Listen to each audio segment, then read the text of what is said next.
talking about gay sex yet, so. Well, I'm glad I unmuted you immediately at the gay sex part. So, hello Hi, everybody. everyone, and welcome to another exciting stream of Eberron Ashes of the Last War.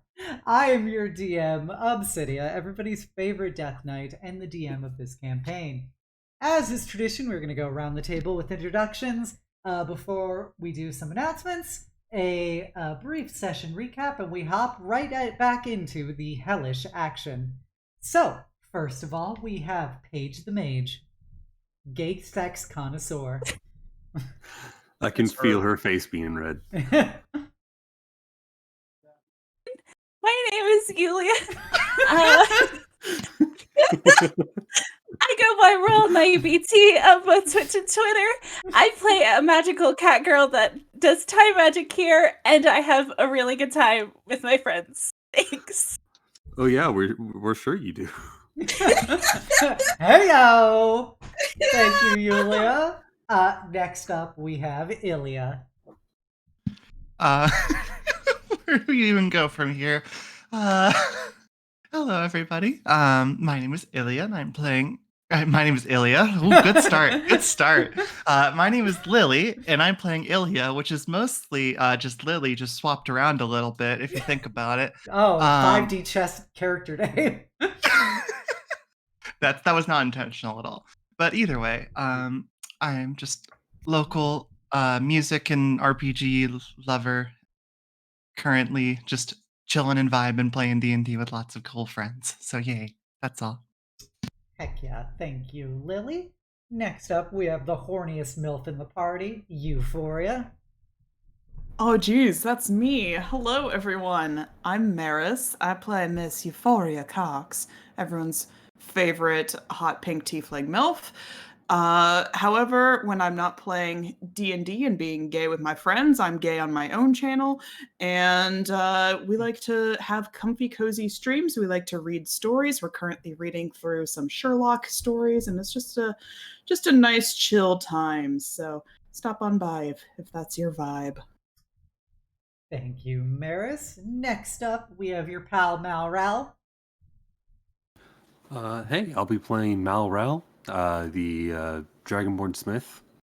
When I'm not playing this Big Daddy Dragonborn, though, I usually play TTRPGs on other people's channels and stuff. So feel free to stop by my place and figure out where all those are. Thank you, Litra. Definitely go check out Litra's other campaigns. Heckin' poggers, as they say on the street. And finally, last but never least, we have Cess. Hi. My throat. Excuse me. It's a very off day tonight. Hi, I'm Cez, role played by Sif, real ass Nightman, no cat ears at the moment. How's it going? It's Pride Month, gay sex. I am doing art this week. That's all I got. There will be no gay sex on my stream, unfortunately, but Tragic. we got enough gay sex in this campaign. We'll I have hate to make it up for here! that in some way. I love you guys, and that's with the Pride Month this month too. Okay. All right, thank you, Sif. All right, so it's the announcement for tonight. I just want to do the friendly reminder that I am working with the New York Snark Exchange for the entire month of June to be raising money for Trans Lifeline, a trans suicide prevention and support network. We have so far raised almost $800. You type in !! charity into chat, and you can go right to the Tilify and donate, or just spread the word, whatever you like. It's for a good cause. This is Pride Month. This is the month of unabashed gay sex, and I'm here for it. So definitely go check it out and support it. I really appreciate you all and everyone who's donated so far. All right.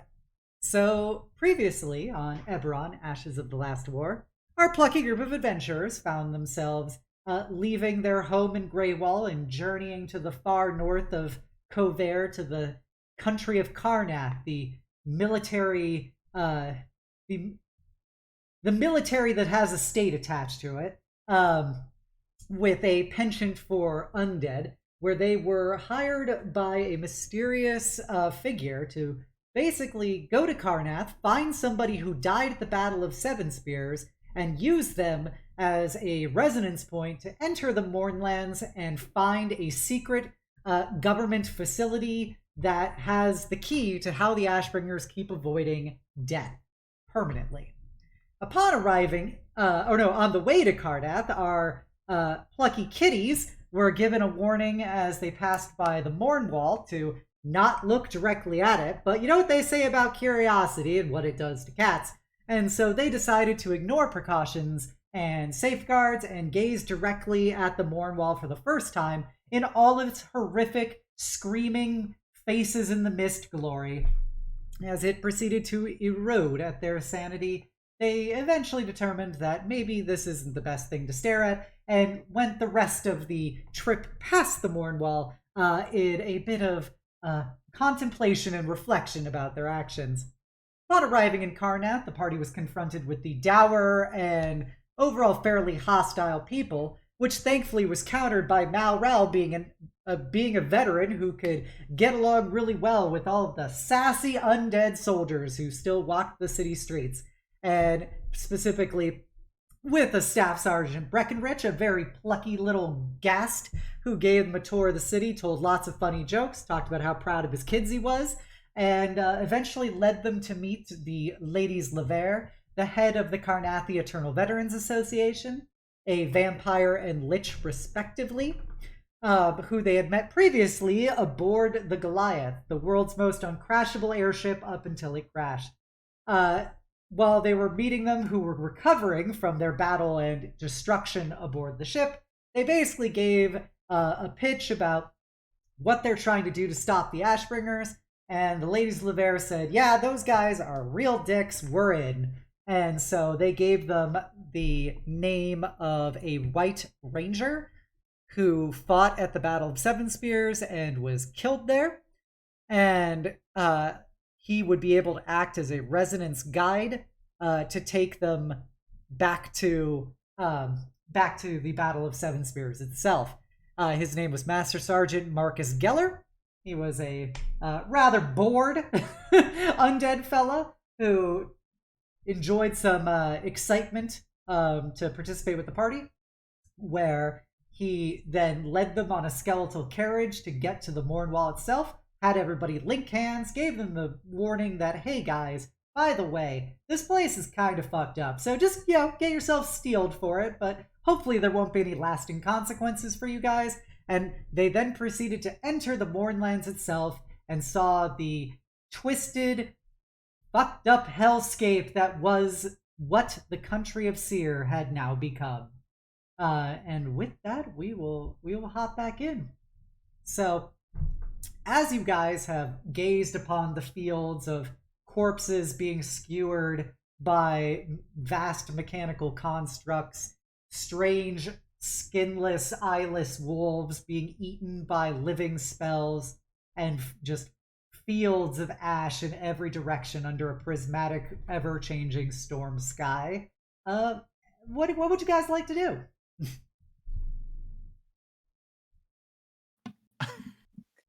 Definitely try not to throw up. That's a thing. Not draw attention to ourselves at all.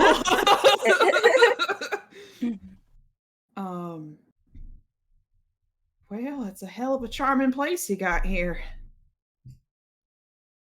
Let's get through it as quick as we can. Yes, it's best not to linger any longer. Could we all keep holding hands? Oh, you don't need to do that anymore. Unless you feel like holding hands with each other, that's up to you. As Marcus kind of shrugs. It's just Marcus and then a line of people holding hands behind. We'll follow your lead, Marcus. All right, sounds good. The good news is, the distances here could be very brief or very long, so it's kind of left to personal interpretation. But I think it should probably take us a couple days to get there, so don't worry. Is there any danger in being inside of the Mournlands for a couple of days, just so that way we know? He gestures to everything you're seeing. Well, of course, everything is terrible here. I can see that quite plainly, but more so prolonged exposure, damaging psyches, etc. Ah, well, I would not recommend staying here for an extended visit if that's an option. Definitely Unless not a place to build a vacation home, from what I'm gathering. correct. I would especially be wary of the rodents of unusual size, but hopefully we won't run into them. We have those in Shan too. It's no biggie. Rodents of unusual size? I don't think they exist. You guys worked Oh. with one on a train. Well, E4 is. Is it cool if I take this rock? Sure. Yeah, it's your life. You're the one living it. I'm not. Yes, I don't think you should do that.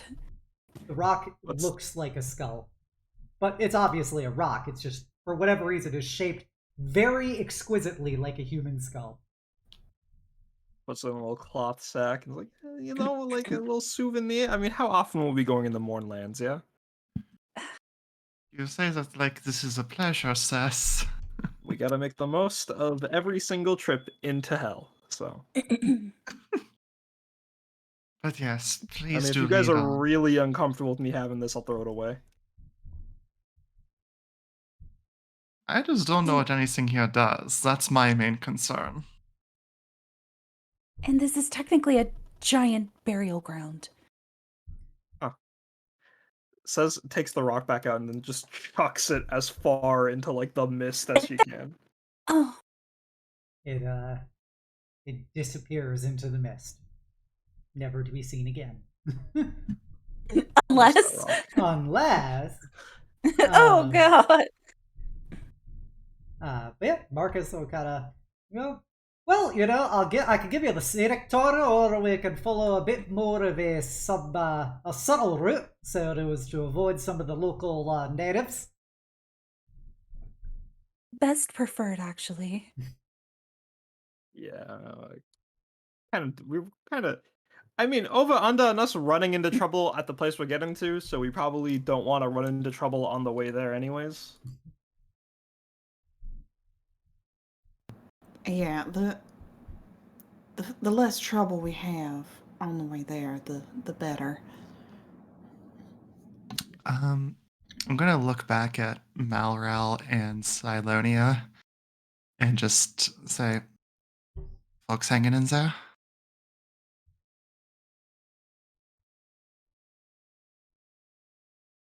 Malral. I think he's BRB. Okay. Oh, okay. Sylonia has kind of this just wild, crazed look in her eyes as she just looks at everything in Cyre again. And you notice that she doesn't seem to be aware of it, but there are tears sliding out of her eyes. But she doesn't seem to be crying or anything. I'm gonna go back and just kind of grab her hand and squeeze it tightly, and ignoring the Feedback. feedback. Yeah. And she kind of blinks a couple times as she looks at you. Are we leaving? We're continuing onwards. Yes, of course. Always forward. Remember, we can be your anchor when you need it. Just stay close. She kind of looks at you for a second as you say that, and you see like there's like a weird prismatic sheen that goes like just across her eyes very briefly, and she kind of blinks it away and continues walking. Malral, Ilya was asking, how are you holding up? Being back in Cyre. I heard I have wireless headphones. Malral is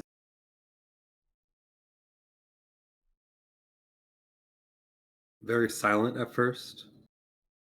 You can see he's looking around and eyes darting from one spot to another, almost as if trying to put the puzzle pieces back together of what likely once was this place. Like, over there, that could have been this, or over there, could that have been this type of building? Or He Gotcha. seems to be just trying his best to piece it together, but is slowly growing more and more frustrated as he can't seem to get all the pieces. Okay. Um, Marcus will begin leading you guys through. There is a literal, like, not like a highway per se, but a highway um, that's in the ash, and it is it glows slightly compared to the rest of the landscape, as if there's some energy to it itself, and it leads seemingly infinitely into the distance. And Marcus kind of is walking along, and he turns to you guys and goes, "Oh, this used to be the old King's Way, back before everything. I guess there must be some kind of lasting effect on it, but it seems to be shining quite bright tonight."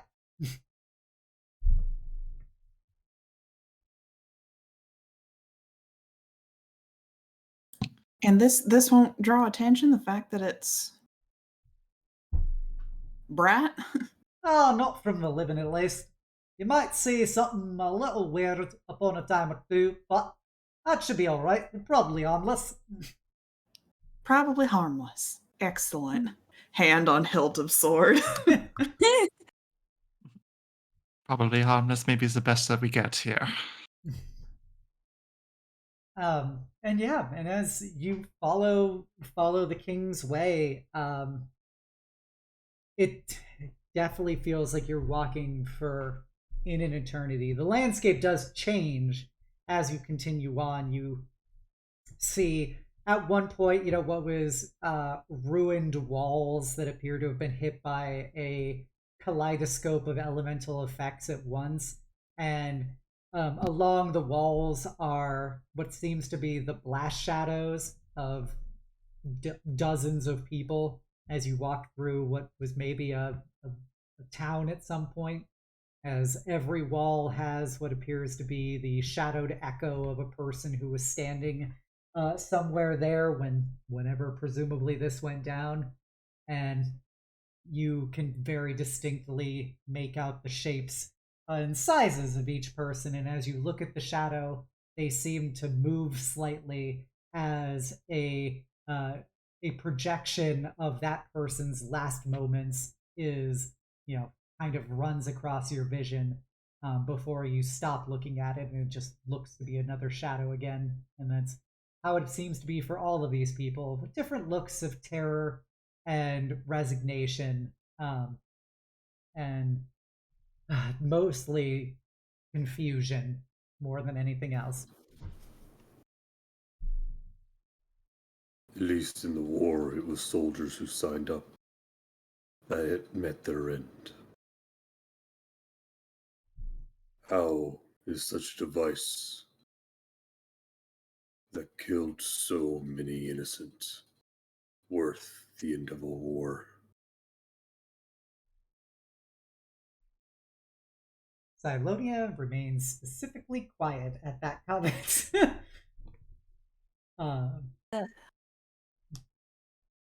Paige is definitely going to go on the other side of Sylonia and not really say anything, but she is going to take her other hand. All right. She is wearing her gauntlets, so you don't get any direct feedback. But yeah, she is very quiet as she looks at everything. And you know Cylonia pretty well at this point, and even with all the things you didn't know about her and now do, there's like this very weird contradiction in the way that she's viewing it. There's clearly a great deal of shame. She's been very open and honest about her regrets associated with this, but you do also notice there is a seemingly uncontrollable fascination with the effects of all of this. Hmm. as if she is like surveying it and with the same kind of analytical thought that she would do towards, like building a little contraption for you or talking about magic and stuff. She's seemingly trying to analyze how this happened, why this happened, and if it could be repeatable.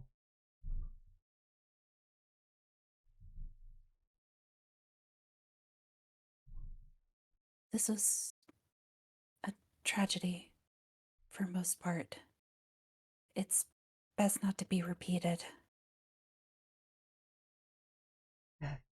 Yes, of course. It is truly tragic. I can't help but look, and some things you just can't ever turn off. I understand. Mm, I-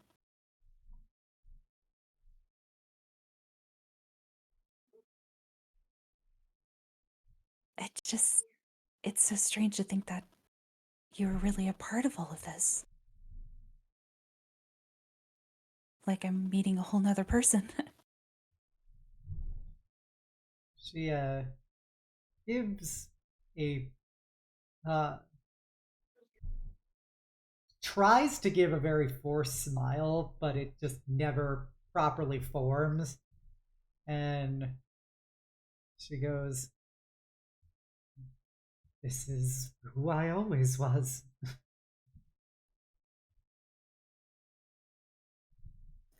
You Right. made a You're mistake, a big one. But at least you're trying to take responsibility. We don't want this to happen again. So you better take responsibility and make sure it doesn't.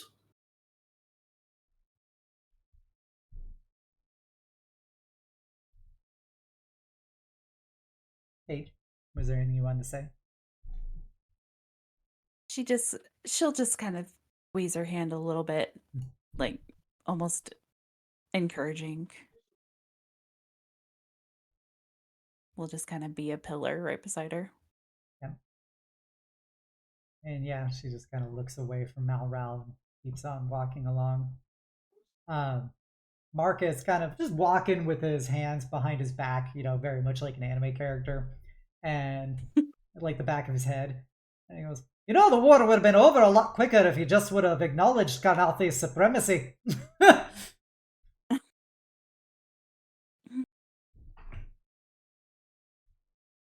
Mm. If people just could admit faults, then I'm sure a lot less conflict would happen in the world. I can't claim to exactly know very much about the war myself, as I actively tried to ignore it for the majority of my life. But seeing this up close is a bit of a different story. Yeah. It was a hell of a time. You know, I grew up, you know, fairly fairly much as surrounded by all the recruitment odds. My father served before me. And when I enlisted, I genuinely thought we were gonna win. The line these days is that Karnoth did win. It's just didn't win enough to quite end the war itself in the way needed to be able to bring everybody under the proper banner of the wolf. But I know that's just what the national line is. I know that nobody won the war, and the only thing we were ever assured of is that Cyre lost.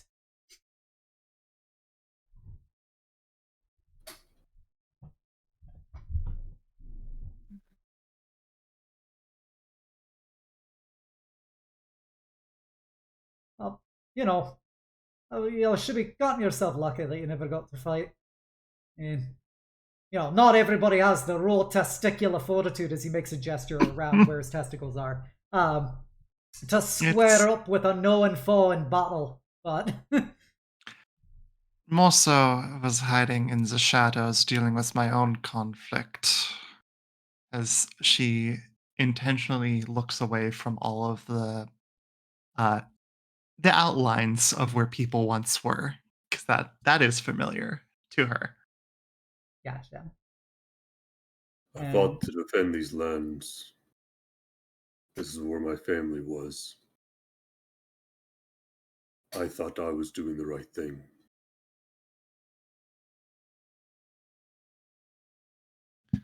don't we all, lad? Don't we all? I would gladly give my life for my country, and I did. And continue to serve it to this day. It's just less reason for me to be going out to the killing fields anymore. But, the war went on for so long. It's fascinating to think how many generations were serving side by side in the perpetuation and resolution of a single war. It's kind of surreal to think about. Certainly is.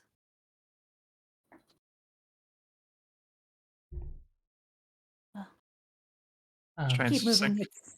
Yeah. Hmm? It's strange to think that I've been alive for the entirety of the war, yet never even stepped foot to any sort of involvement.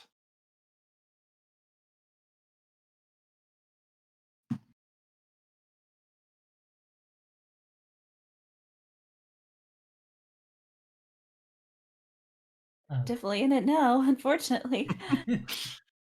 Never truly outrun it. Nobody ever wins. You would think all the big hats in their big houses would stop making us fight and go off and fight themselves. And things a lot sooner.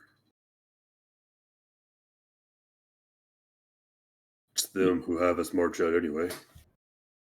Euphoria is very quiet in this conversation as she made her money helping nobles avoid the war.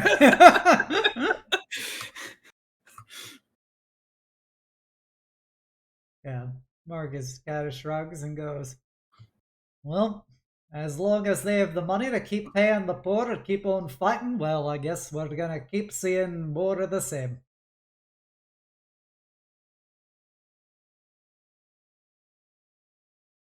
Guess so.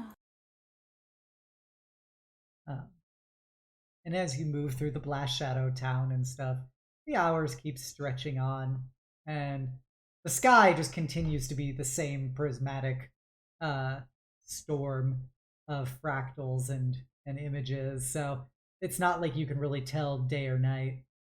But after a long period of walking, Marcus eventually says, all right, that's probably it for tonight. We probably should set up camp. I have the understanding that the rest of you need to, do things like sleep and eat and whatnot. Very much needed, though not sure how much we're going to get here. Well, if Take it first puts your watch. mind at ease, I'll be maintaining watch over the lot of you. I don't need to sleep anymore, so I've got nothing really better to do. Certainly appreciate it. Mm.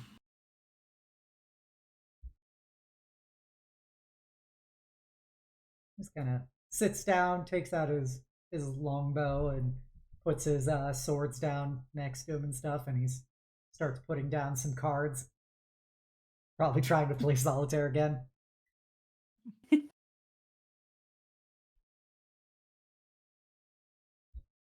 You put the Ace of Dragon Tails in the wrong spot. God damn it. The fucking will start getting one tip. I got to have it. He mumbles as he starts redoing the cards. But yeah, what would you guys like to do as you settle down for the night? Malral is probably the last person to go to sleep. He likely stays up as long as his exhaustion will not let him to the point where he's exhausted, but he'll stay up as long as he can without suffering any penalties. He looks over the land around them and is in very deep thought. Are you worried that you're going to see them?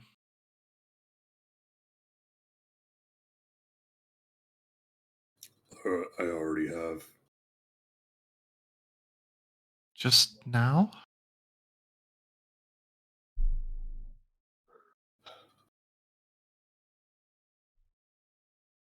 I see them in my work. I see them in my dreams. I see them in my nightmares. And I saw them when Paige gave me a vision. They never go away. Hmm. Loved ones have a way of sticking around. I'm sure you know better than most in this group. Everybody here is lost. It's merely something that happens when the world is so strained.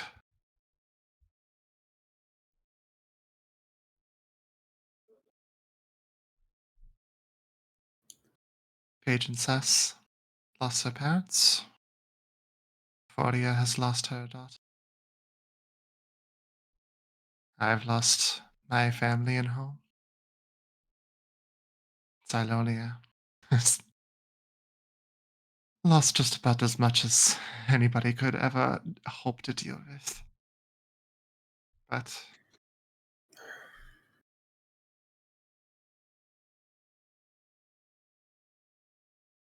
You I see, he know, visibly grimaces at the mention of her. I know, I know. Thought a lot about what you said the other day. When at least I got so heated, and I do apologize. I just, I think you understand the desire to protect those dear to you better than many.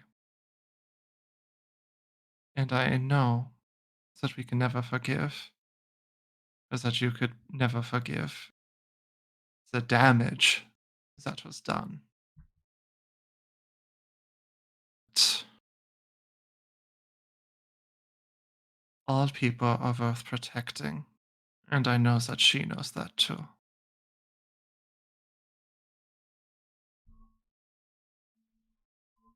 We all do crazy things in defense of our loved ones. Does she know? She looks more interested in experimenting. You know, I don't claim to be an expert on reading people, but given the amount of times where I've held her as she cried over her regrets, I feel pretty confident to say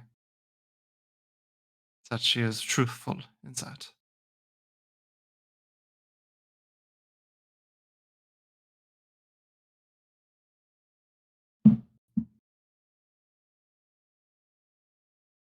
She can cry as much as she wants to. It is her actions I look at now.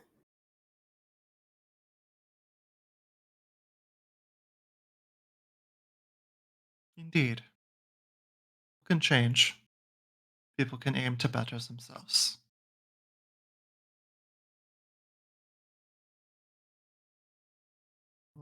Illy will stand up and walk over to the other side of the camp.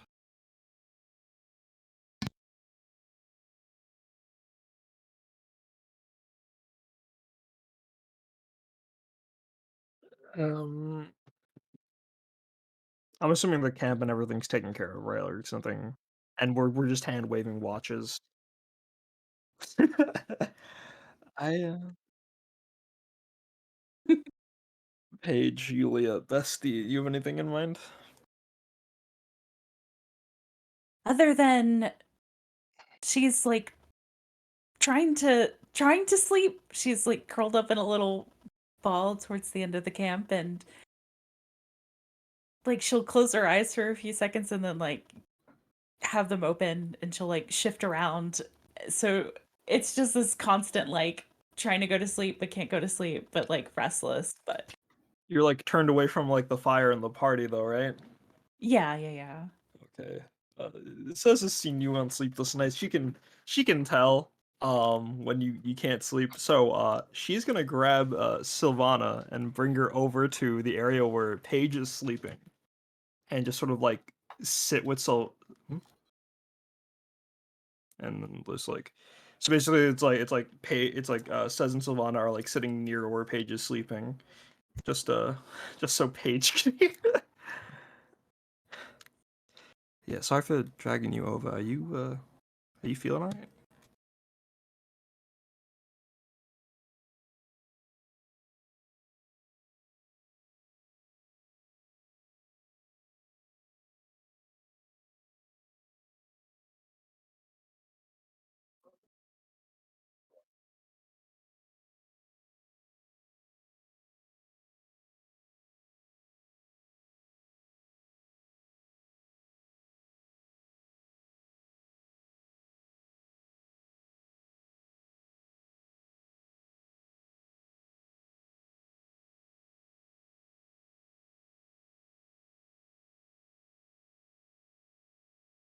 Is there anything that could tell you why? Or is that like, is it just a feeling thing?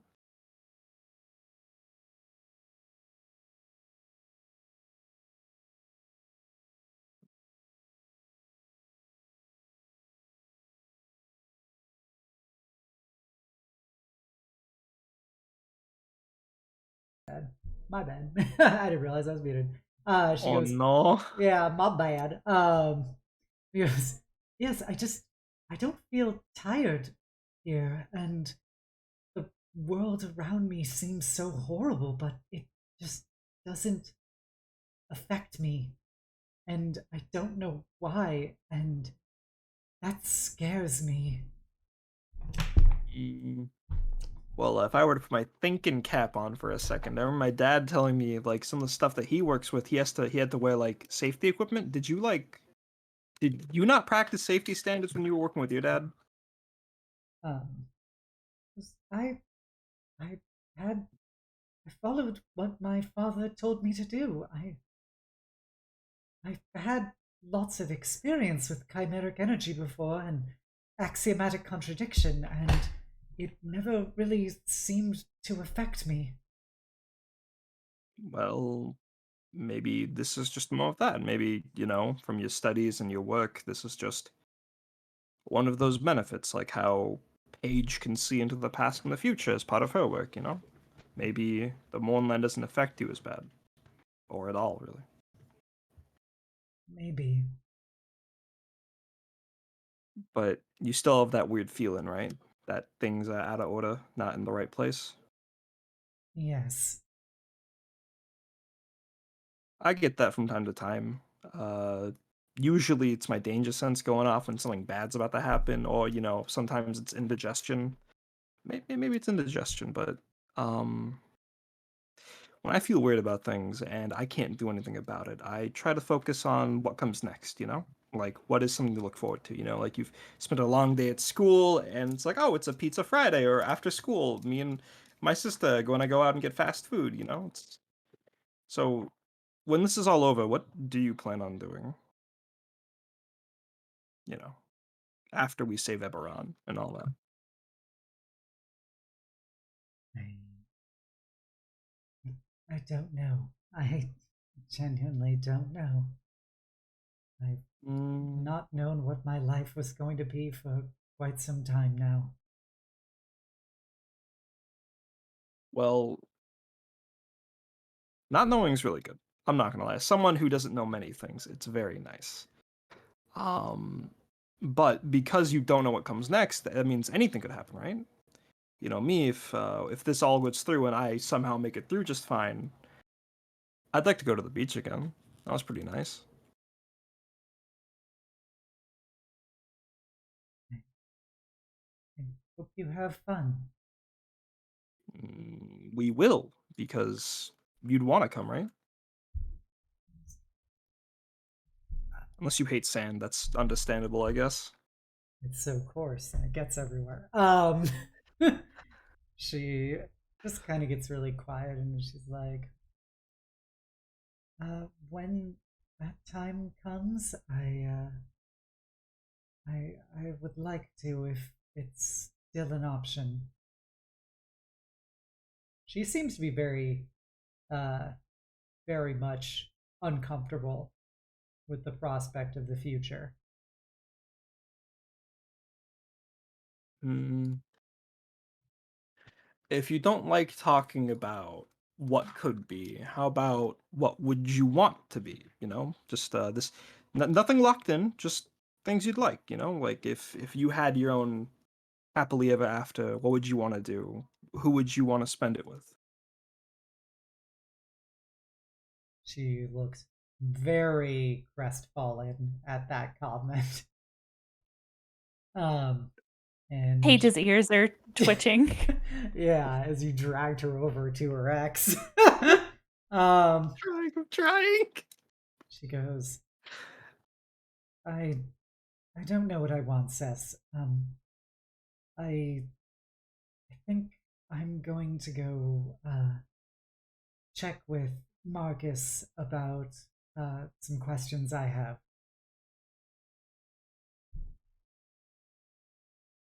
And she will stand up and walk away. Hey, Savannah, before you go. Man, I really have trouble finding words. I would like to eat a nice meal when this is all over. Okay? With everyone. That's it. Gives you a very forced smile and says, I guess we'll see. As she walks away.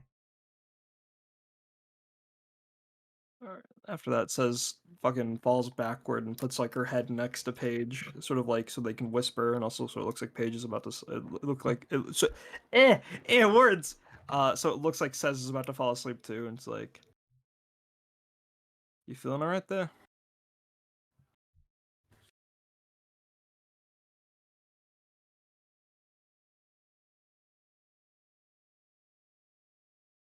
Sis, I know you're awake. Yeah, I am. What was that about? She's not sure of anything, yeah? Yeah. And what about you? What about me? Yeah.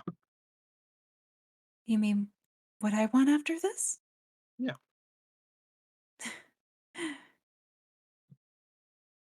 I want to have a nice meal too. I want. It's. Go ahead. Hmm? Sorry. No, I want to forget about things for a while too. Just for a little bit.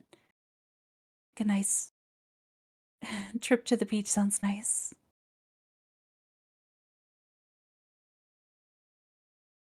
I don't know. Go ahead. Nope. What? Uh, you're fine. Anyone in particular you want to spend that day with Mhm. at the beach? Her eyes kind of trail over to Sylonia for a second before her ears kind of droop down. Listen, you like her, right? Uh, it, complicated, Sess. Really Yeah. complicated. You know, I think things were complicated between me and Juby. And I was really afraid to do anything about it because I didn't want to mess up being her first. But well, maybe if I kept things stupid and simple like me, it would have gone better. So I don't know.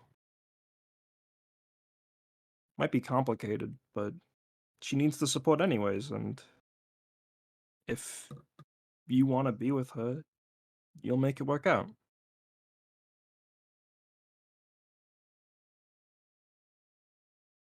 I did sleep a lot easier when we were together. But Oh, it's okay.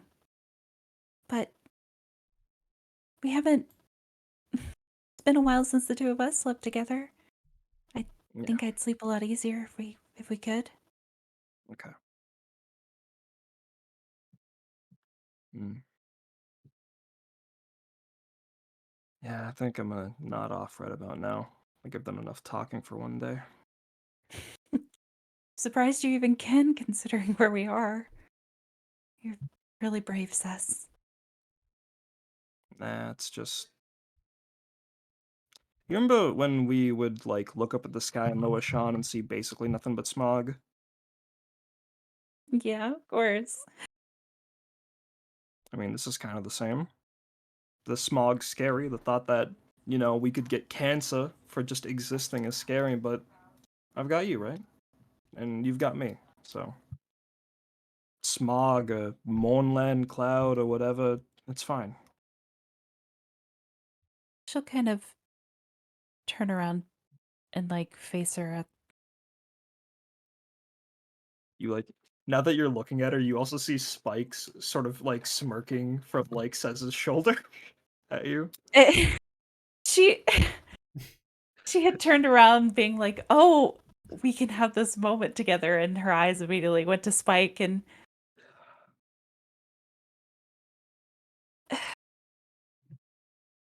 right. Yeah. Things are different now, but in a way that, the future is always changing. Just have to mold and grow from it, so do you Yeah. mind if I and her hand will kind of reach a little bit towards Spike? I don't think they mind. Spike sort of separates him, says a little bit, so it forms like a little like nub or head that Paige could touch.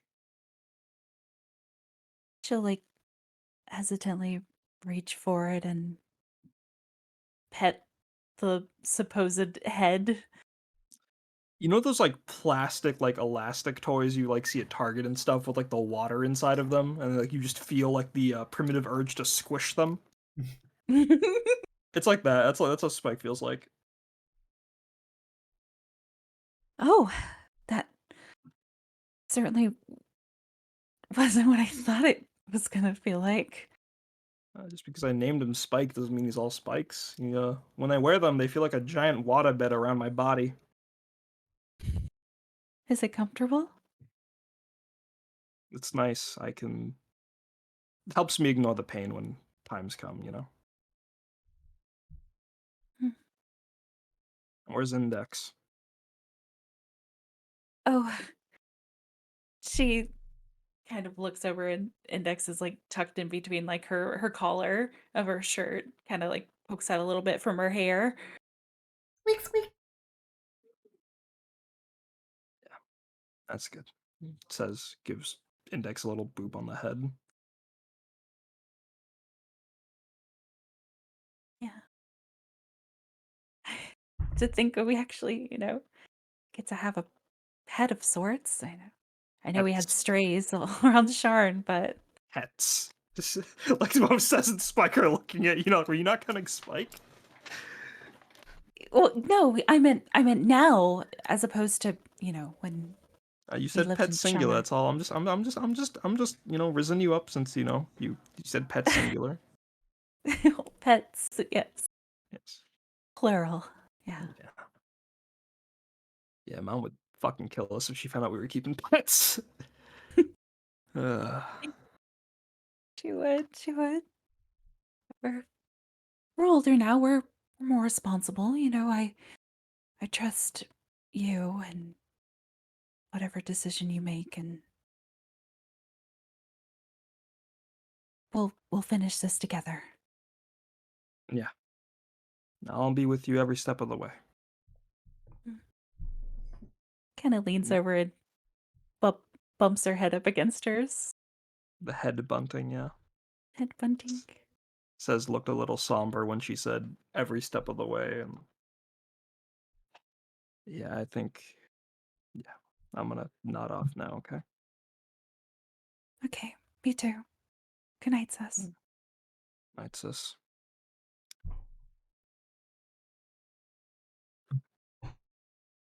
As Gonna go to you, sleep. yep, as you two head to sleep, Malral will be the last of the people who have to sleep that will sleep. Ilya does her Fey Zen, um, and Euphoria. What are you doing? What is Euphoria doing? I imagine she's just kind of soaking it all in. Um, you know, having a quiet moment at their camp. Because as I mentioned before, she was a war avoider and helped a lot of other rich people avoid conflict as well.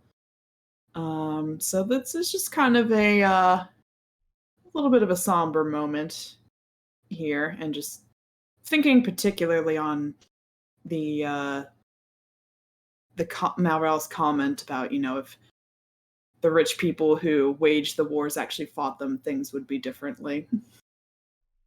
When the rich wage war, it's the poor that die. Mm-hmm. Yeah. So you've got that to ponder as you head to sleep. After 4 hours of Zen, one of the things that you notice that's very surprising, Ilya, is that Sylonia is still awake and doesn't appear to be tired at all, as she's just writing in a book near Marcus, who's just kind of playing solitaire, and she just continues writing as her spider bot will basically be projecting various magical formula and stuff in front of her that she'll be consulting. And yeah, she doesn't appear to be anywhere close to sleeping, which is just odd.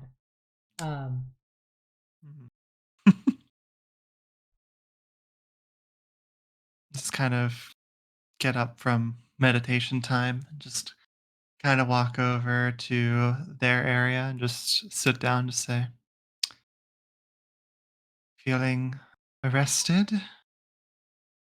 I don't really feel fatigued at all. I don't feel hungry. I don't feel tired. I don't feel thirsty. It's just feel like I'm full in a way that I don't truly understand. Hmm. Well,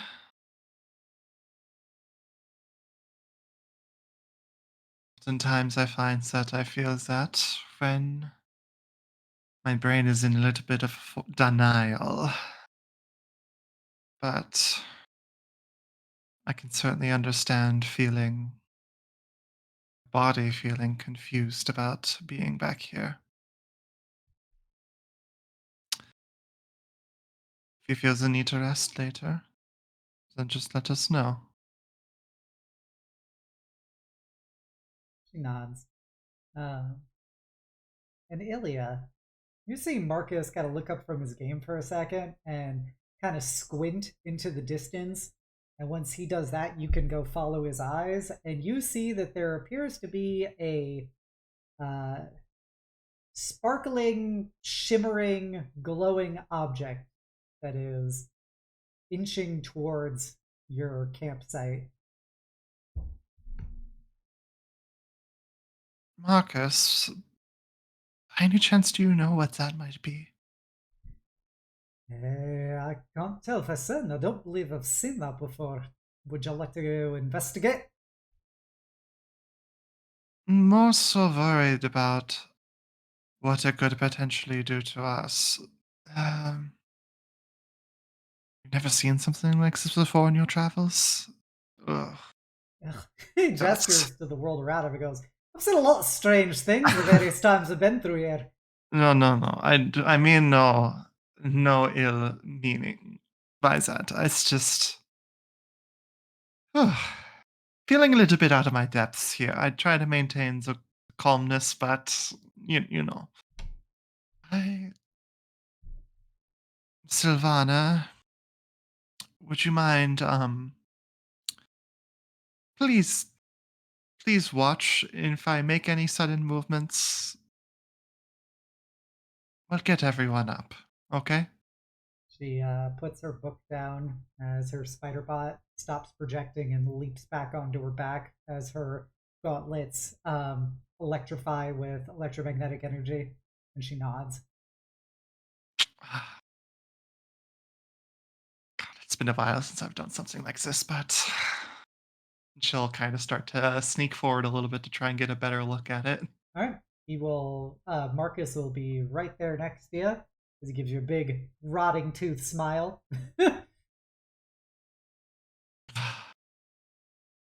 Well, rainbow energy does seem to be the norm here, so perhaps it's just a spot of a dust cloud or a tumbleweed that way.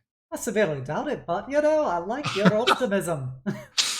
I do try to be optimistic, but As you get closer, what do your elf eyes see? Your elf eyes see what appears to be maybe like a foot long little like caterpillar of jelly. That is it's kind of got like this strobing glow effect as it's inching along, and you see like parts of the ashen ground like behind it are immaculately like polished and then like absolutely just grossly dirtied as it's inching along. I don't even know what to make of this. This could be literally anything. So I guess, like, how far away is it from me at this point? At this point, it's probably about 30 feet away. It's not moving terribly quickly. It's literally inching along like a caterpillar. But it's going in the direction of the camp? Yeah, just it's heading in a straight line, and you can see that the trail behind it is bent in a straight line. Okay. Well, certainly got a little bit unlucky then. I don't exactly want to find out what this thing does, so let's get everyone going. Just kind of turn around and go back to the camp. Make an Arcana check, please. Okay. I'm very alright at that. Overwhelmingly okay. Okay. What? Double nat 20s? Let's go! I'm first just, roll! I'm just okay about it. You're used to weird shit like that. Yep. That's true. Ilya, you've seen this done so often, it's practically commonplace. But as you look at this thing, you're like, wait a minute. The way it's moving, the lights, the colors, as it's inching closer, you notice that it starts like getting like a whole different type of smells and stuff about it. You're like, you know what all of this seems very similar to? A prestidigitation spell. It's just a... It appears to be some kind of living prestidigitation spell inching along. Huh. Oh, that's the strongest spell in the game.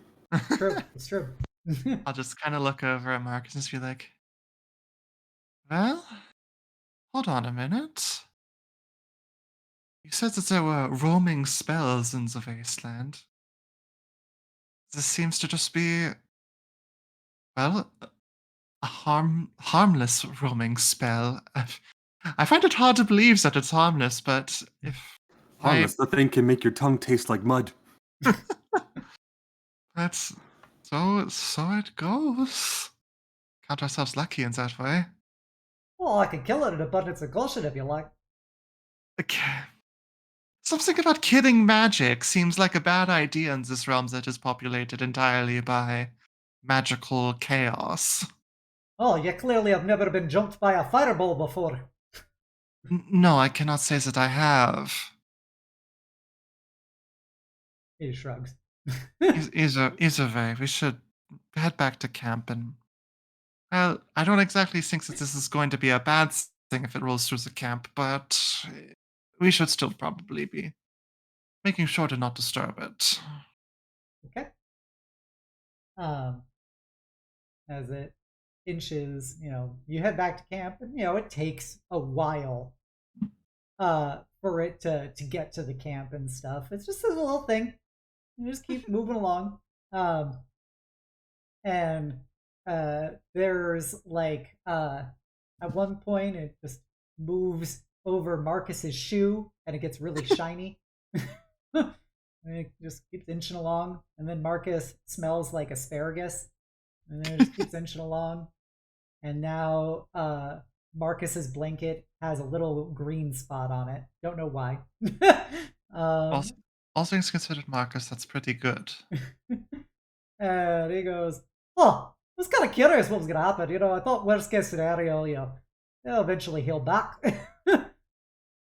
Oh, I'm certain they would have told you if it could potentially harm you. And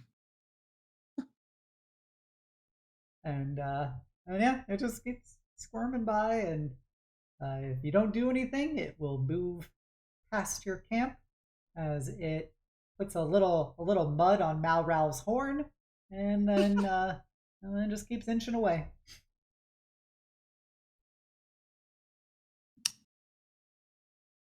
so strange. So very strange. Let's get everyone up and moving. I don't exactly want to see a living fireball anytime soon. It's got huge teeth, very big claws. The more you talk about it, the more I'm sure that I'd never want to see something like that. It's not even the worst. I've heard stories about, roving meteor swarms. Yes, let's avoid that. But yeah, so after a while, you wake everybody up. Malral, you notice that your horn's a little muddy. I do not know how, but I know that my horn tastes like a nut. You do. You have this very distinct thing of pistachio.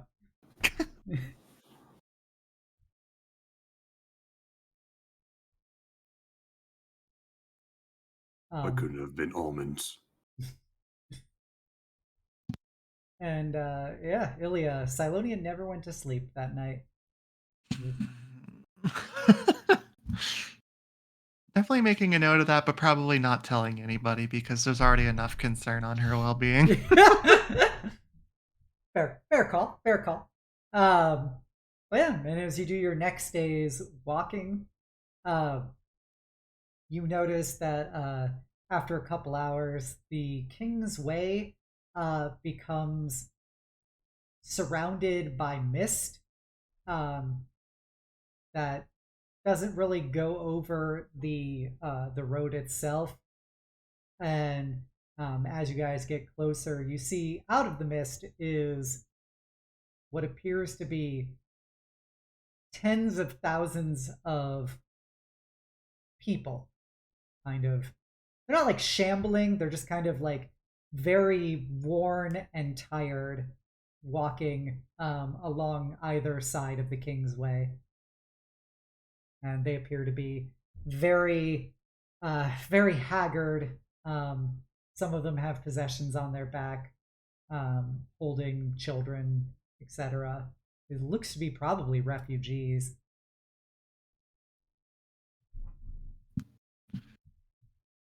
But these people seem like noticeably kind of fucked up at the same time. Yeah, they've just emerged out of nowhere from mist, Okay. and they're Yeah. refugees in the Mournlands. That should be sus enough. Yeah, it's just like maybe something a little extra weird happened, and it's more normal than it sounds. No, it's just that weird. Can I start scrutinizing their faces? Sure.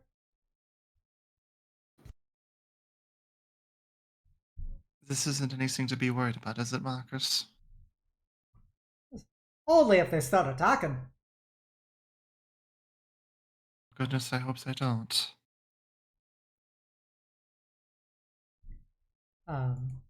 As you look at the faces, uh, when you scrutinize them closely, Malral, they appear to be somewhat translucent. Like you can see like kind of a spectral skeleton under them, and it appears that their skin and clothing and stuff is a very kind of spectral overlay put over them. They are very likely not alive.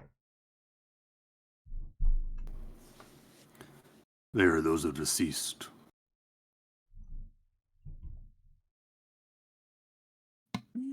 Wandering souls. Does it look like they've noticed us at all, or are they just like in their own? They're just kind of seemingly in their own zone, walking on either side of the road. You hear them like talking to each other about like, oh, soon, soon we'll be out of here.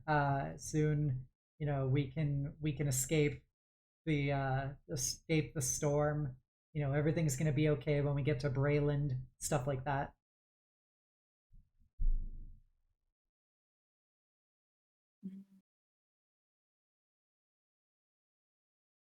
Marcus, have undead come out and joined your city before?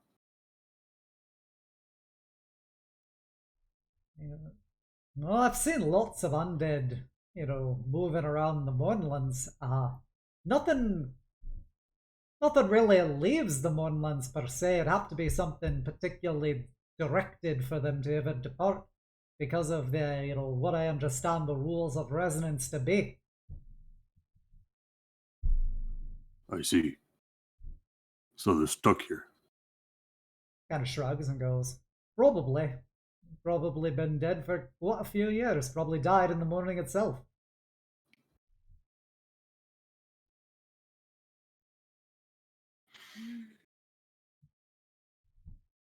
This place just keeps getting weirder and weirder. Perhaps we can go talk to them. Are you sure you want to do that? They are my countrymen. Don't exactly want to bring any more attention to us, so you never know how disturbed spirits would act. We just came from a city of undead. I'm well aware. If I don't know, I just think it's worrisome. If Well, anything, Cess and I did look out the train window, so a little bit of curiosity is not too bad, right?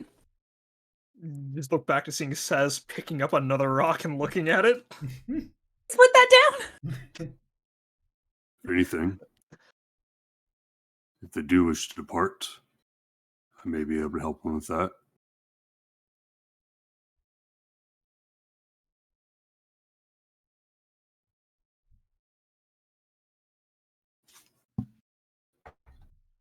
So what do you We'll do? back you up at whatever you do, whatever you decide.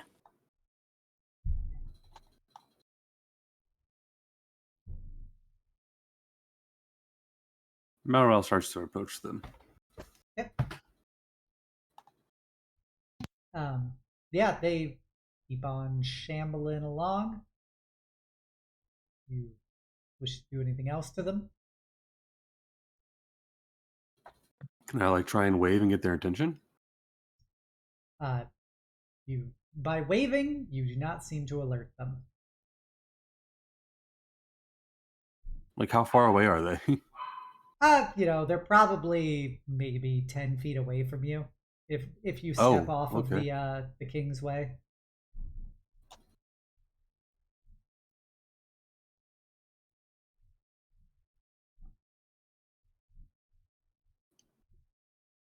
Do you want Hello. to touch them? Where are you heading? He tries to call out. As you do that, they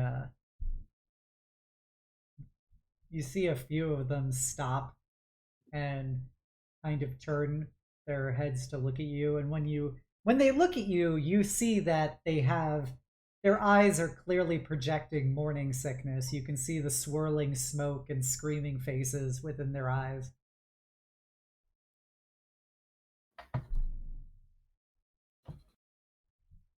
Do they respond to my question at all? They will start walking towards you.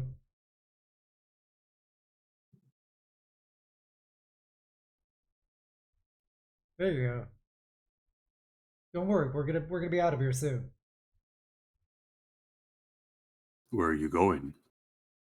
To Braylon to get out of this to escape the storm. Brayland is the undead city, right? No, that's that. The undead people are in Karnath. Brayland is where Sharn is. It's the country that borders Drome, where you guys live in Greywall. Hmm.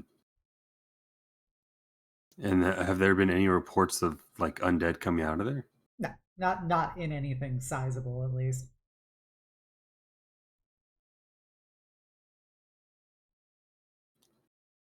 What will you do when you get there?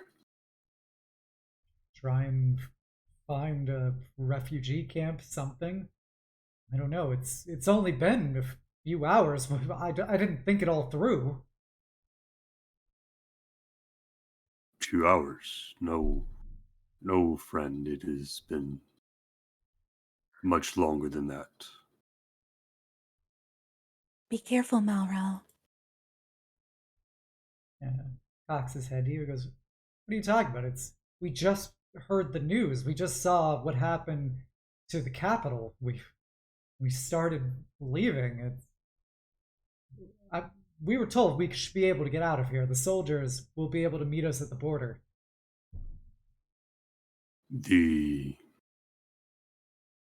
I was outside when the blast hit. I was part of a troop deployment here. It does strange things to the area, and it can warp perception. It has been much longer, I am afraid, than what you may have thought. But I can still help you if you wish. I don't really know what you can do to help me or any of us. You should be leaving with us. Nothing here anymore. Indeed. There is nothing, but I can take you somewhere where there is things.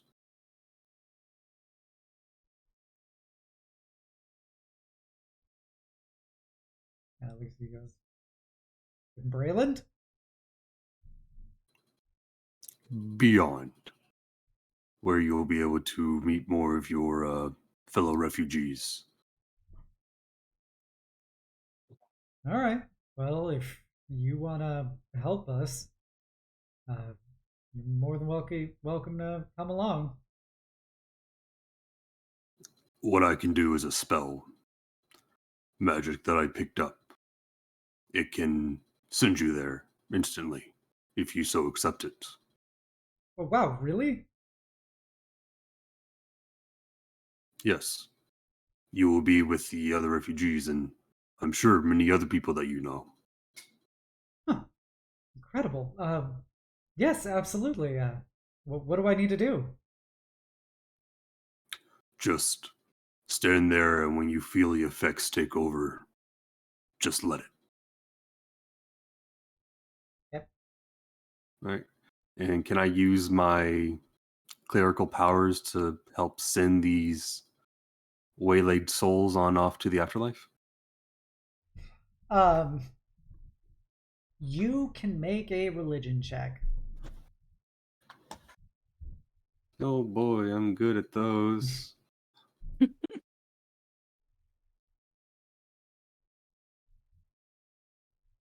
Nope. Oh, that non-natural. That's a 2 one. minus 1. A non-natural one. Do I get advantage because these are my people? Sure. Clerics being good at religion, imagine.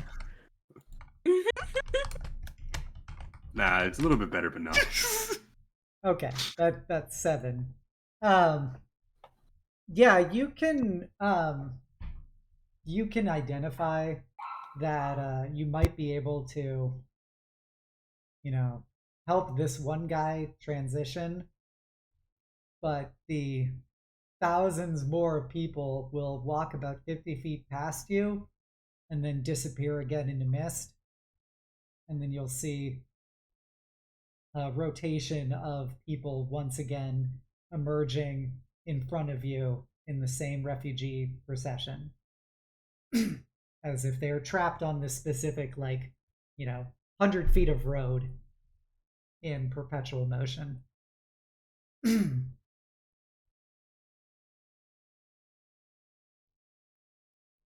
I managed to help at least one guy. Yep, you help the one guy. He holds your hand and you fill with forge light and you see him just disappear into smoke.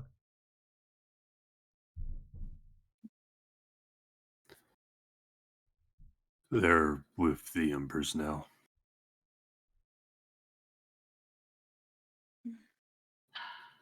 I cannot help the others if they do not wish to accept it.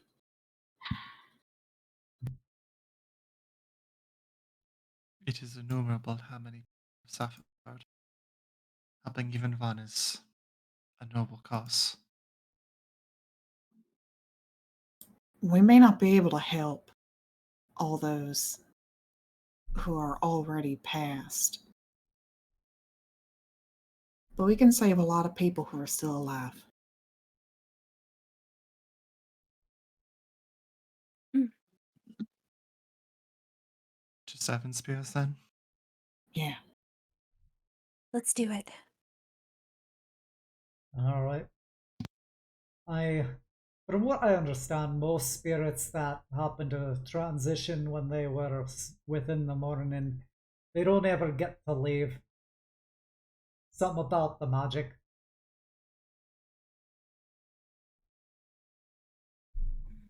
That's pretty damn tragic.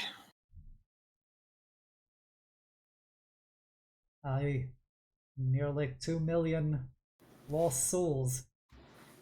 Either stuck in their perpetual prison or consumed by the denizens that it has created. So you say they did not even die quick deaths. Instead, they are stuck forever in a loop right after the most tragic moment of their lives. He shrugs and goes, I don't know how quick the deaths were. All I know is that they likely never left afterwards.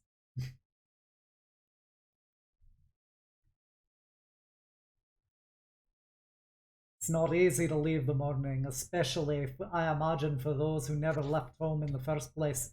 They have no residence in the outside world.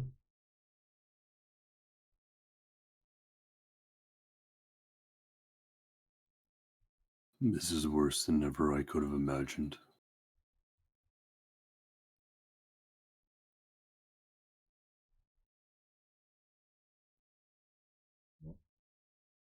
We should be getting to 7 spear soon, so I wouldn't try to dwell on it.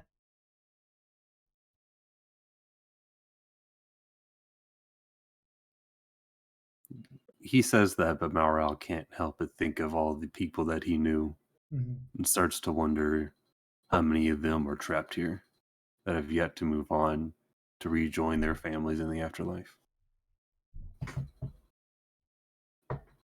Who knows?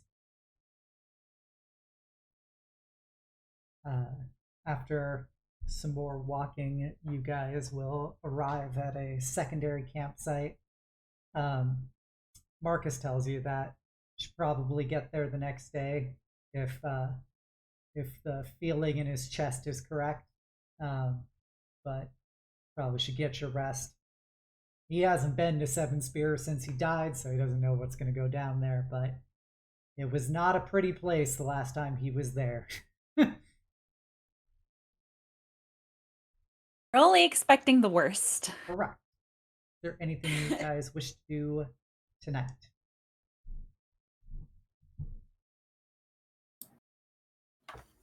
I think that Euphoria will take a little bit of downtime if he's open to chatting with Malral for a little bit. Okay. Malral?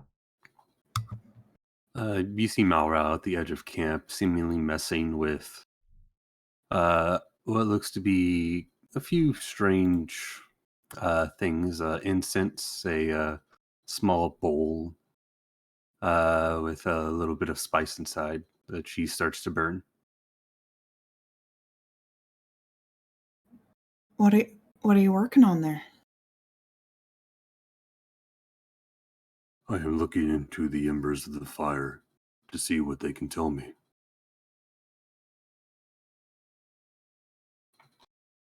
What sort of answers are you looking for?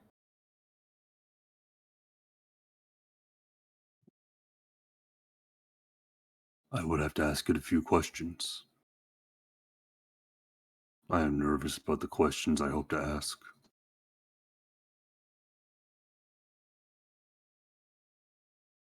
I can only imagine how many questions you must have.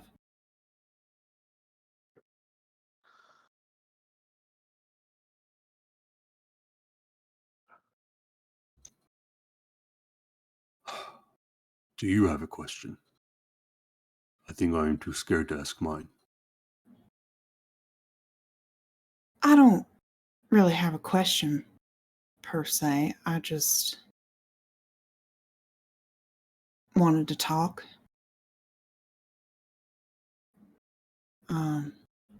If that's all right. I know you've probably got a lot on your mind as it is. I always have an ear for you.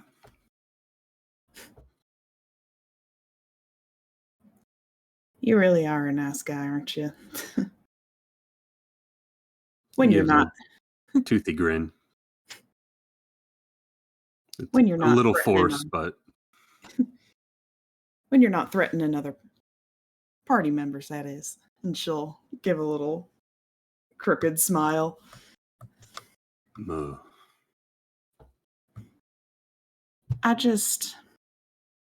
When I came to get you from Chirotrixia's, I said a few unfair things. And I just want to let you know that despite what I said, there's no shame in wanting more than this life.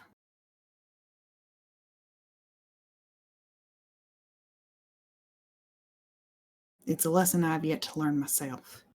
So it's hard for me to let people enjoy it when they have it.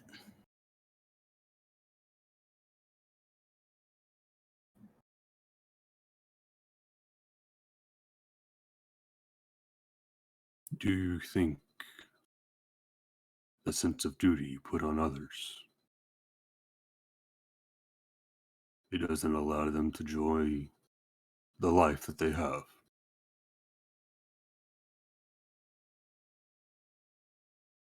Life's messy.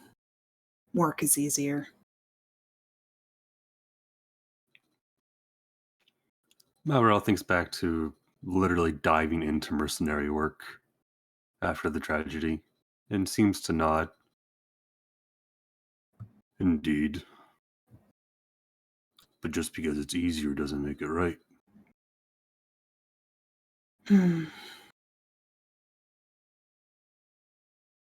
I can't afford Oh. to wonder if you're right. Sess came to me not too long ago and asked me what would I do after working as a mercenary. I had never thought of that. For me, it had always been the next job then the next. No time for rest. Hmm. Because when there was the next job, I didn't have to think about my problems. I didn't have to think about the future. Only the next job. But as I reflect now, I can't help but notice that those problems don't go away. They only grow bigger. Because we ignore them. Perhaps instead of the next job, we should both pause, look back at our problems, and learn to face them.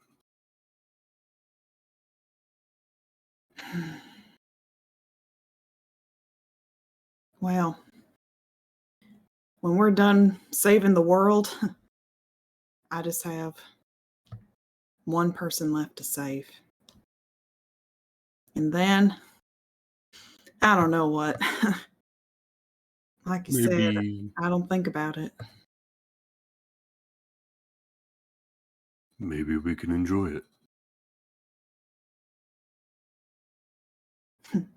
The life, you say, that we all apparently have.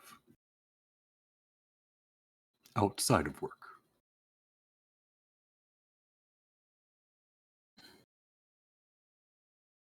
I'll have to think about it.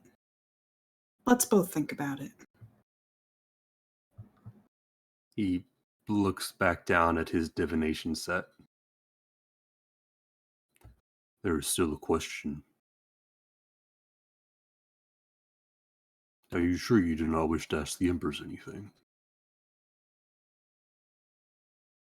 I don't know if your embers can help with the questions I've got. You never know unless you try. They help you? They do. I just want to know if I'll live through tomorrow. Can't help Juby if I'm dead. 4th level divination. Your magic and offering put you in contact with a god or a god servant. You may ask a single question concerning a specific goal, event, or activity to occur within 7 days. The GM offers a truthful reply. The reply might be a short phrase, a cryptic rhyme, or an omen.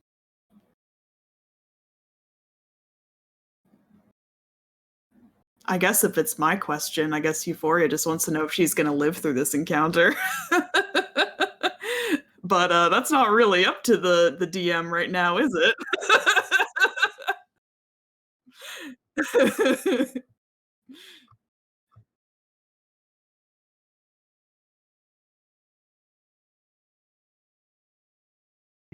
Okay, so you see an image of you surrounded by swords and spells and shields, and they appear to be holding back a tide of energy.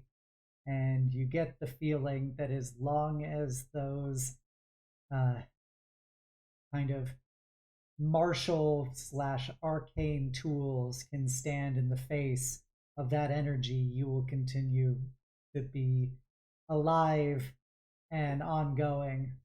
But it is unclear if that force will overcome what appears to be representations of your friends and companions. It's the best I got, since this is literally something I don't know. I could roll very well and just fucking ghost Euphoria. Well, I think the jury's still out on this one. Fate is a hard thing to decide. The future is never certain. That we can be certain of. I'm sorry to have wasted your incense like that. It is fine. Many questions are very open-ended. But a vague answer is better than no answer. Yeah. Well, We best get some rest. Got a big day ahead of us and probably the biggest damn job I could put on my resume, so. You go ahead. I'll be back shortly. All right. And as she walks away, Malral turns back to the incense and lights them once more. Yep. To ask a second question. Okay. Or are the spirits of my wife and child still trapped here?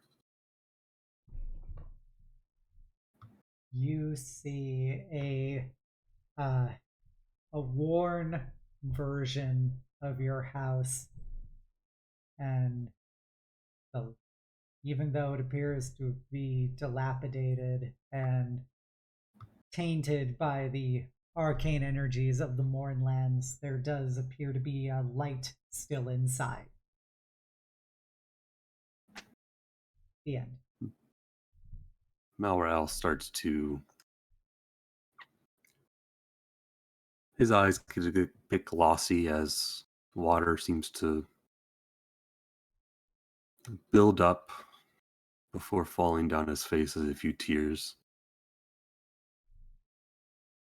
He sits there and he lets the tears droop down his face and onto the ash-covered ground for a few moments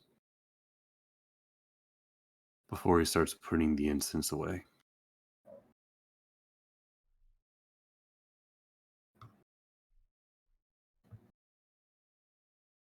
And he'll rejoin the camp after he managed to wipe away any evidence of him crying. Okay. And I will subtract 50 gold from my inventory. Okay. Paige, Seth, and Ilya. What about y'all?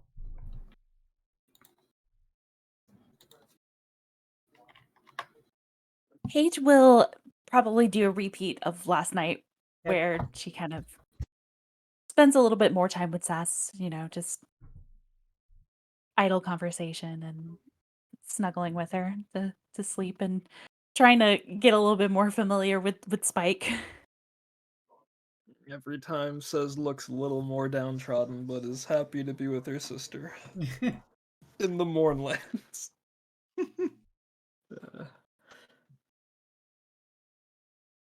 Ilya is just going to basically spend the night with Sylonia, just kind of watching over her, just trying to help her get to sleep if she can, but knows that it's probably not going to happen. Yeah, she continues to not sleep, and she is seemingly having the opposite effect of she seems more energized here than she has been the last several days back in Greywall.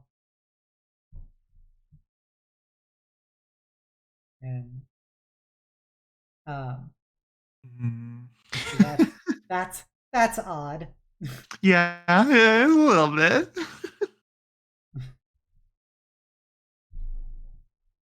Do you at least feel confident?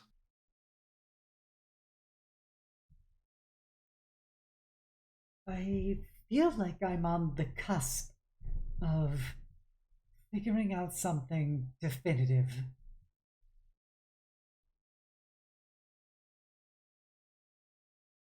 Something related towards magic or this place? The two are one and the same, really. So your magic comes from this energy.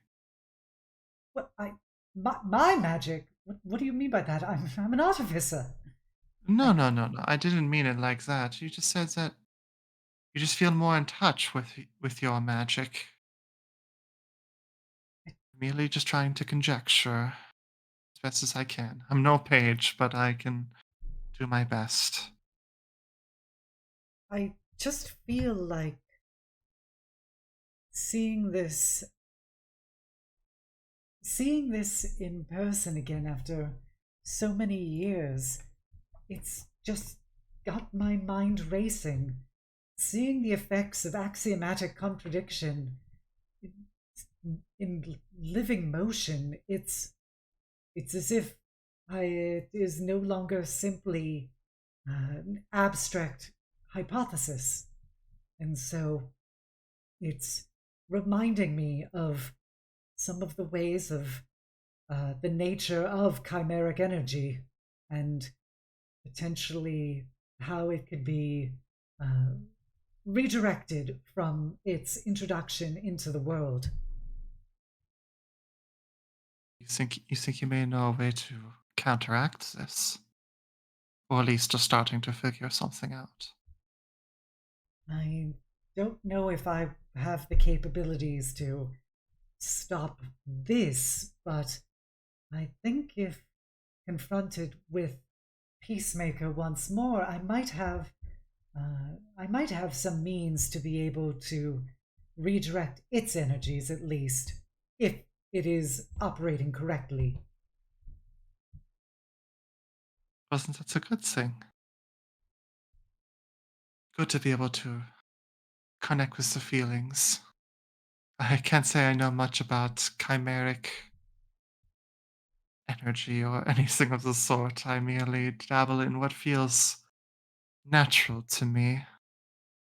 But any sort of assistance that you could, any sort of breakthroughs that you have that could help with this, could truly help save many people. That's the hope. Being able to save people, being able to stop more death and destruction. That was the whole point of any of this.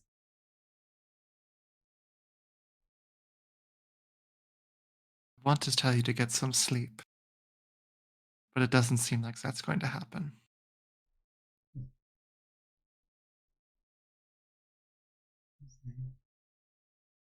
I don't think I need to sleep. At least not here.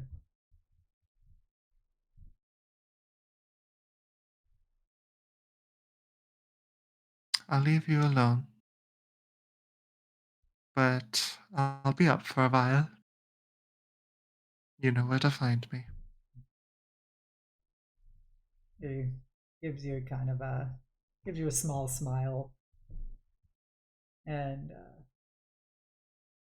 you notice that her eyes have another flash of that prismatic sheen to them.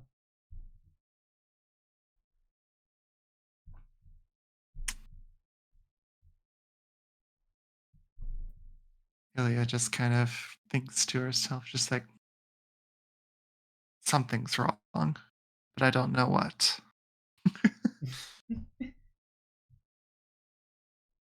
All right.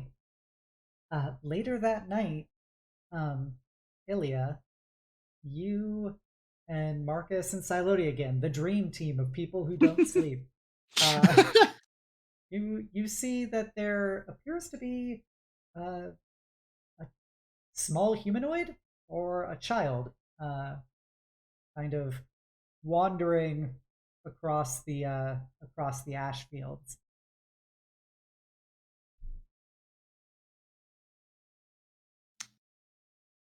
Oh boy. You bastard, making it a child. Ah. I remember when I did this to my players and scarred them. Who's to say? I think Ilya would just kind of watch them for a bit and then think to herself, it was okay. And Malral went to them. And look back at Sylonia and just say, going to check it out. Same as before, okay? All right. If you need anything, I will be watching. I know you have my back. She'll get up and walk over. So Marcus's hand slap you on the back, and his goes, "Oh, don't think I am leaving that particularly shapely backside in my rear view mirror." What a charmer. At least you're getting some of your energy back too.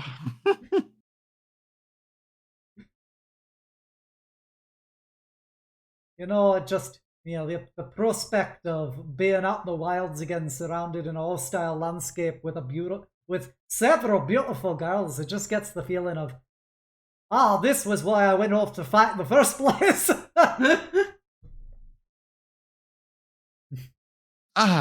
Of course. Well, beautiful women are something certainly worth fighting for. I can agree with that. And the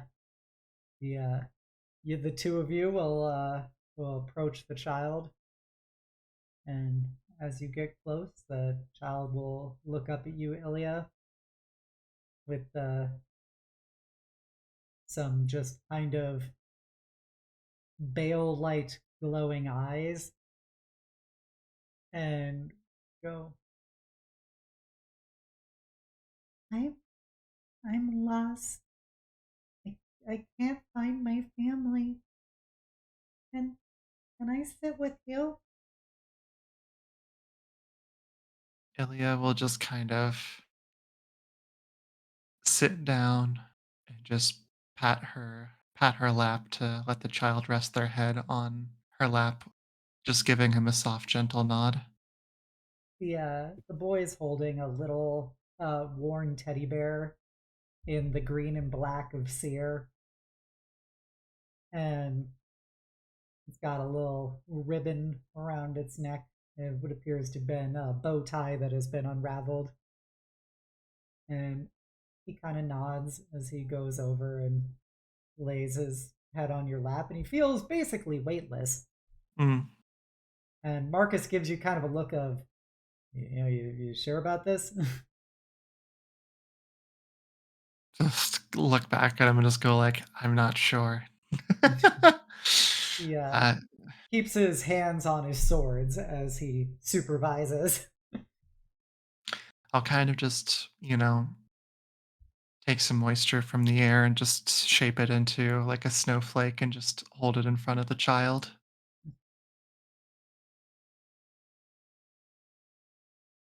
I've been walking for so long and I can't find them. No, darling, I know. It's all right. Have you seen them? I can't say that I have, darling. We've been here for a while, seen many faces, but it's a dark and dismal place we find ourselves.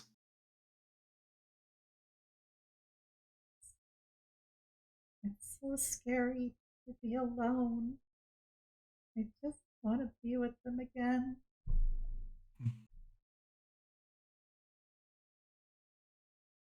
I lost my parents too. And I can't tell you that it's going to get any easier, but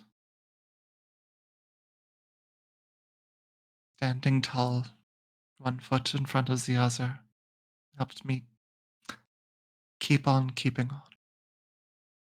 Did you find them? Hmm. No.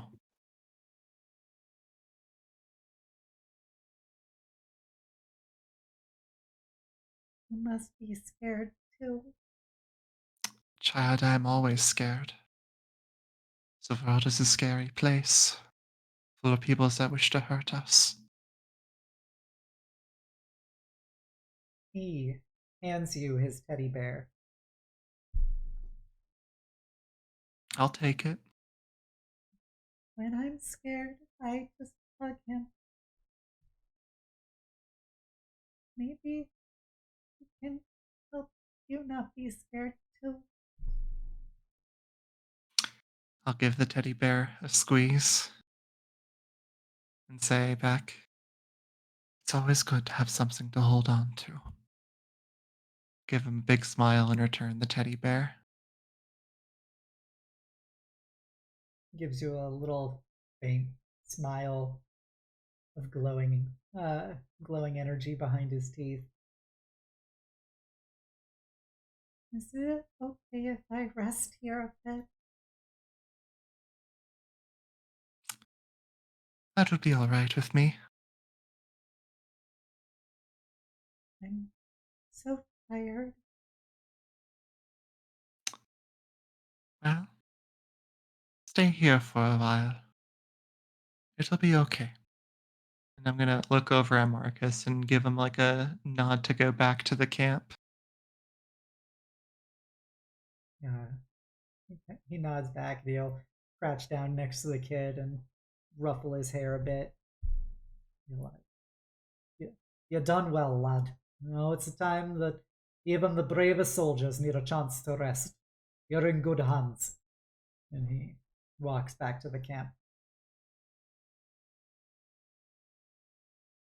And as you sit there out in the ash fields with the child in your lap, slowly but surely, he begins to disappear into mist. Be sure to stroke through his hair as he starts to fade. And as after a few hours, he's gone and was smiling, and the teddy bear is resting in your lap. Oh, the teddy bear stayed. Oh. Yeah, Illy will take it. Is it like it's a full true corporeal teddy bear? Yep. Just probably fucked up it one. it is a dirty, torn, but very corporeal green and black teddy bear Yeah, with a little ribbon. she'll pick it up, give it a squeeze, and walk back to the camp before taking her meditation for the night. Okay.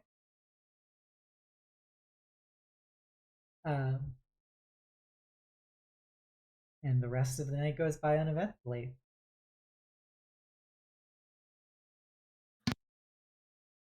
Now there's a special power of that teddy bear. I get to tell you now. Oh. This is technically for everyone, but that bear has 4 limbs and a head. You can choose to use one of those charges to re-roll any die. Woo, nice. that you Okay. You want us to rip up a teddy bear? Let's Eat go. it. Absorb its power. Make it your own. I'll become a not halfling. today. Yes, I mean, you were talking about killing Index multiple times. but yes, Different. This is a teddy bear. the guardian bear spirit has 5 charges that either you or anyone else in the party can use, and if you choose to do it, one of the limbs on the bear will disappear. We're never using it. So there we go. But yes, noted.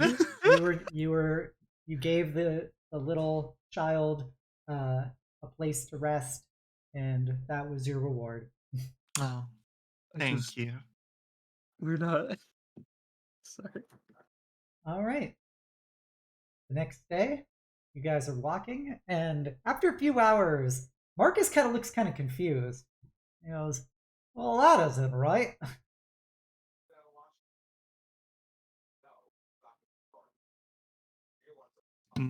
Something's not right. Yeah, we should have been at the battlefield by now. We're not going the right way. Do like maps work here at all, or Well, I don't know about any appetizers here, lad, but MAPS. Oh, mops! Sorry, got don't and think he you can reaches into his understand your ear and takes out a accent, sis. maggot and throws it away. And it's at that moment that he goes, I don't know what's wrong. My resonance should be taking us there. And at that moment, Malral, you see in the distance a little house that is very familiar. Oh, you absolute. Yeah. I can't say it because of Twitch TOS. What were you gonna say about our DM there? She gave us a teddy bear. Come on. Oh no.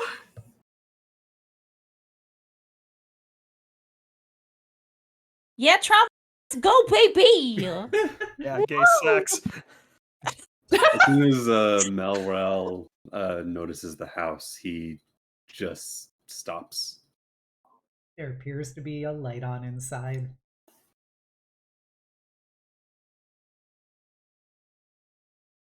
Why are we here?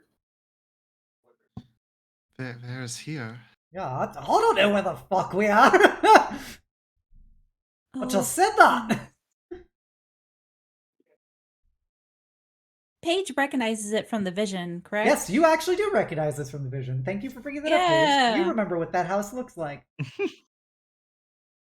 This is Malral's old home.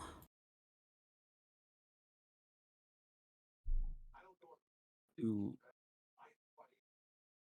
you want to go inside, Mal? You can turn around if you don't feel up to it. Don't know if this place would let us.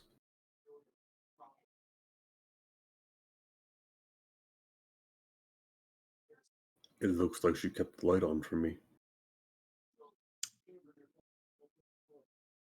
Darling,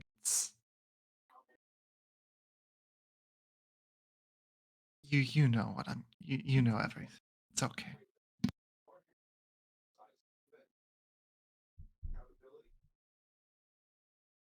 He takes a very deep breath before letting it out very slowly.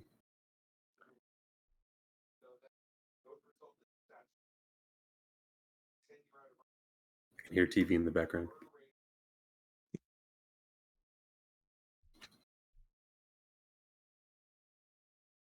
As Malral seems to... He takes a small step forward, then pauses, taking a step back. Very hesitant, but thinking back upon the ghost that he's already seen.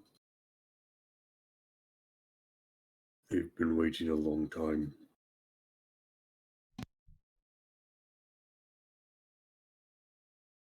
I can't have them keep waiting.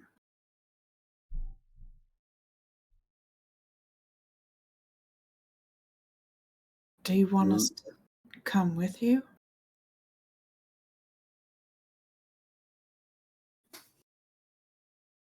I do not think I could do this alone. We'll be right We'll be with behind you you. every. Yeah, we'll be with you every step of the way. Do not want to overwhelm them. Perhaps just one.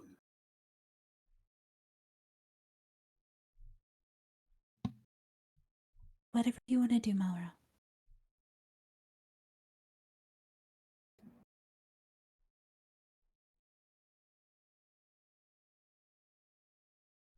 Euphoria. Will you come along? Of course.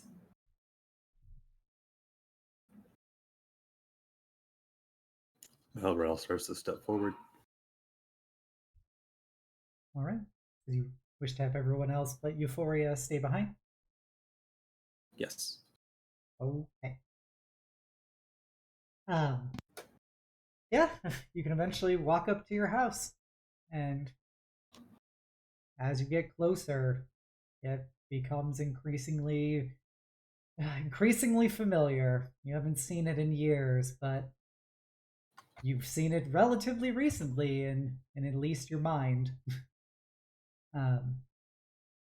And from inside, you hear some cooking noises, and you hear Minerva kind of singing a little tune to herself.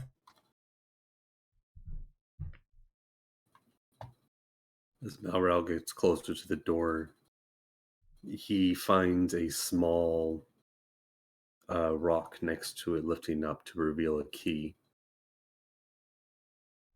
He uses that to unlock the door if it even still is on its hinges. It is not. This is largely feel like for, old habits die hard kind of thing. For the door is fairly insubstantial as you approach it, as if it's just an echo of an actual object that is no longer there. And we can leave anytime.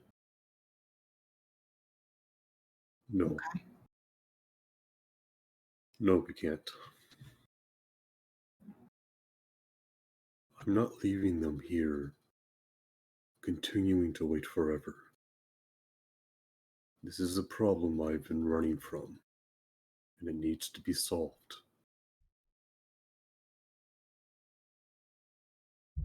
Malral will open the door. All right. As you open the door, you see from the whole inside of the house, your initial look at it is you see just dilapidated ash and broken glass and stuff everywhere, but there's like a thin veneer of your memories kind of cast over it, where you can see, the tables and the the pictures of, you and Minerva and your son and everything, as if it was still corporeal.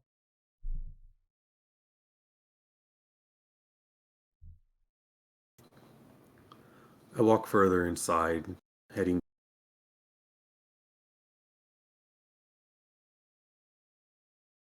You cut out. You said heading. Yeah, I head further in towards the noises of where I hear Minerva cooking, towards the Okay. kitchen. As you head in the kitchen, you see Minerva. Instinctively laying the key down in like a bowl next to the door.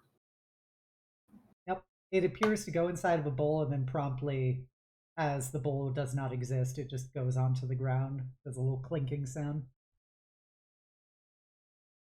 And Minerva will turn to look at you with a big goblin-y smile. And she goes, "Cinnamon! I knew you'd come!" And she puts down what she was cooking and comes scampering over to you and, leaps onto you. Malral hugs back, seemingly taking in the embrace as much as he can from this astral form, before slowly setting her down, back down, standing on the floor, kneeling to match her a bit more. He goes, "I knew you'd come. They told me that we needed to leave, but I said that my husband is going to be back here soon because he's done with the army and he's ready to be here. And we're going to leave for Thrain, the three of us, and the storm won't get us." Oh.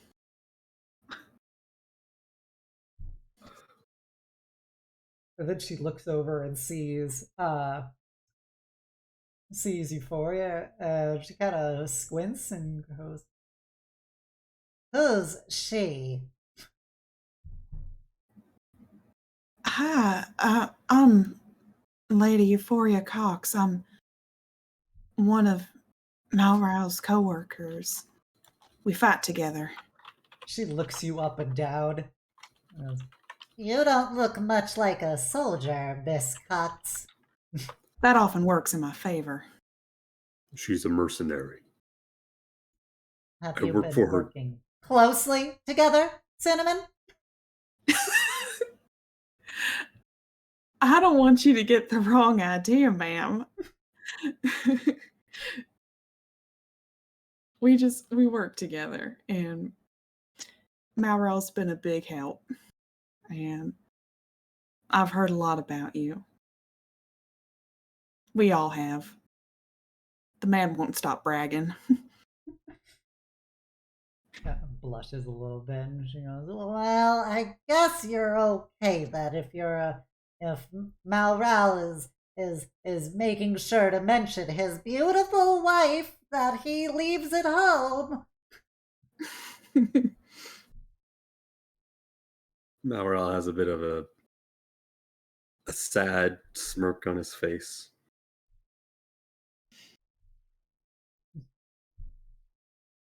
Indeed.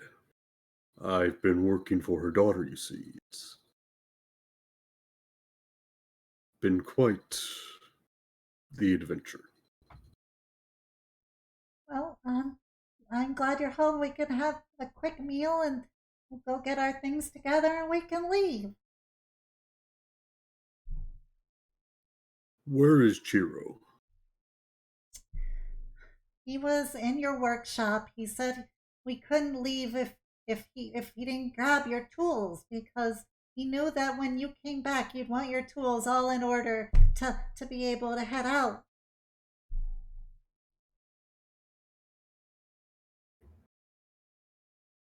Why don't you set everything on the table, and I'll go get him. I have some news, and I want to tell it to both of you. All right, Cinnamon. I'll entertain your tall, voluptuous pink friend. Can I help you set the table, ma'am? Well, I'm glad to see you've got some good manners. And she will move around, and when you're in the kitchen, you see that she is very much like projecting a form, but the kitchen itself is still the ruined building and ruined stove and everything that time and arcane magic has had on it, and she doesn't seem to notice.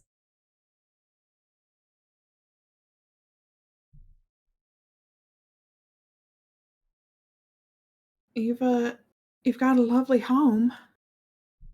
Well, thank you. I've been trying to keep it clean, and I have so much time to do everything with Malral off in the war, despite my advice to the latter. And it's gonna be sad to leave it all. It's gotta be tough on your own.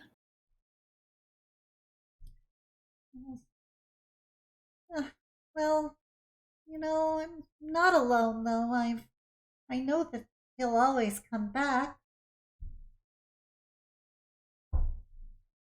Yeah, that one's a man of his word, he is. He may be a stubborn handful, which I'm sure you're aware of, but he's got a good heart. And, he's always tried to protect us.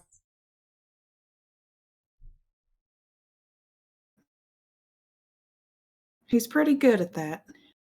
He's saved our hides a few times. And he's been helping me find my girl. What happened? Well, I think she got herself into a bit of trouble. She's been missing for a while. And he's been, among other things, other adventures, he's been helping me find her. You know where she went? Kind of. It's not very specific, but she's in the Feywild somewhere.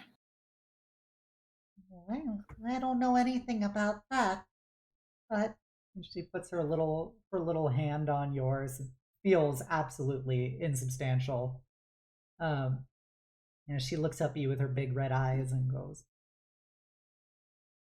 "But I can tell you this, that Cinnamon will always stand by his friends, and if there is a child in need, he will always help to make sure they're safe and bring them home." She gives a genuine genuine smile and says, well, this wayward child is grown and she's going to get a talking to when I find her, but yeah. Kind of smiles at that and goes, I can't wait to have to deal with that when Chiro grows up. How old is your boy? How old is Chiro, Malral? I believe he was 4. 4. Okay. He is 4 currently, and I can tell you this much: it must be that dragon in him, because he can be a handful at times. Oh, I remember when my girls were that young. You cherish those days, no matter how trying they are. I'll be sure to, and I know that I'll have plenty of time in the future to remember why that these were the best years of his life. During this time, Malral has gone to his workshop, or whatever remains of it, to try and find Chiro. You see Chiro is kind of huddled in a corner crying.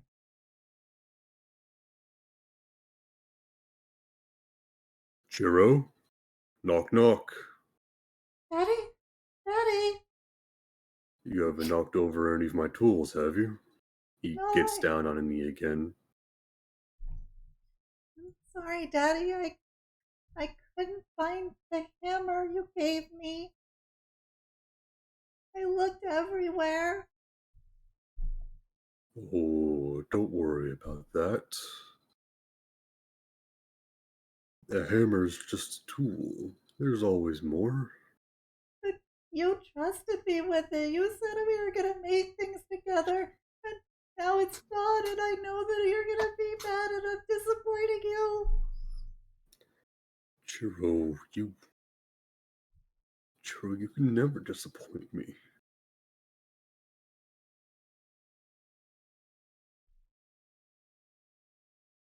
The hammer was more than a hammer, Chiro. It was a sign that I knew you were ready. It can be replaced by any hammer. What made it special was that you were the one wielding it.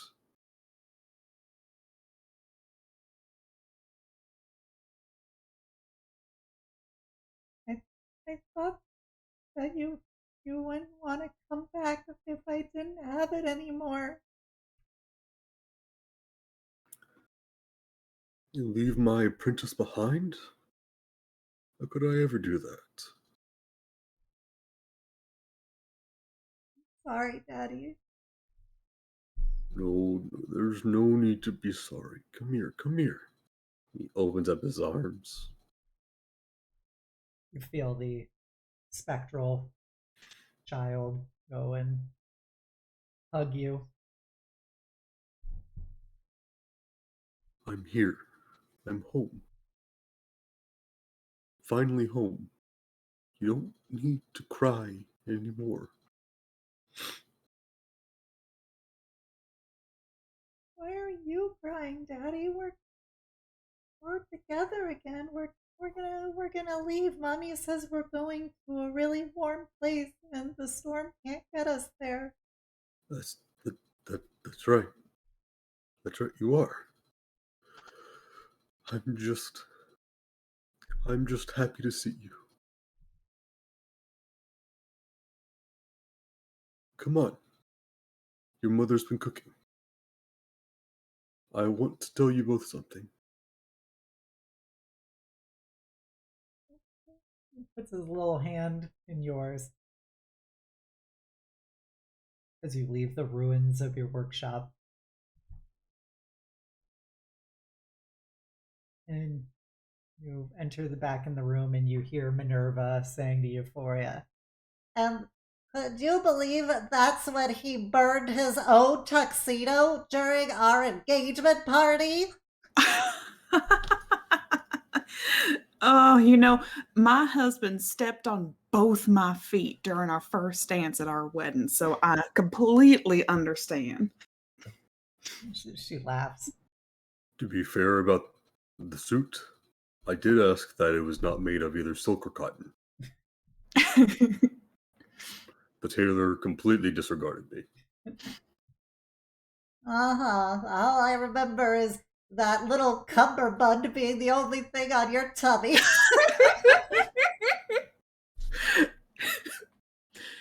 Somehow he neglected to tell that story. Can't imagine Oh. why. That's surprising. Say what you will. I saw your eyes. They did not leave. Oh, trust me, Cinnamon, I liked what I saw.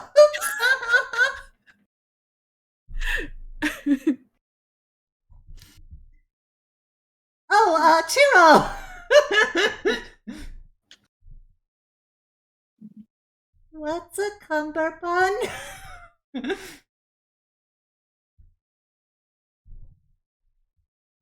It's a type of candy. You were wearing candy? When needs must. Oh my. Oh, I was just telling your coworker about some of the stories of how we met and everything, but well, now that Chiro's here, I think we can have our last meal together, and then we'll get everything packed up and we can leave. Okay? That sounds good. Come, Chiro, sit down. It's nice to meet you, Chiro. Oh, you're so tall and pretty. Thank you. And he points at he's got little nubs on his head, like Malral's horns. And he goes, I have horns too. Are they gonna look like yours? Maybe. I think they'll look a little bit more like your daddy's, though. Oh, that's good. I don't get to see very many people with horns, so I just want to show I have horns too. You do! And they're coming in just fine. Gives you a big smile as he sits down in a bit of a high chair. Oh, his little booster seat. Yep, his little booster seat. And Minerva passes out a meal that does not exist.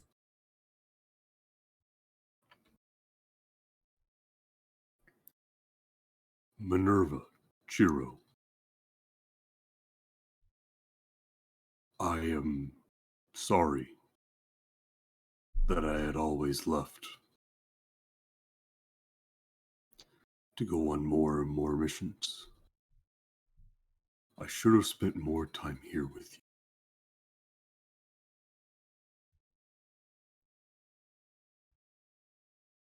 There was so much I could have done.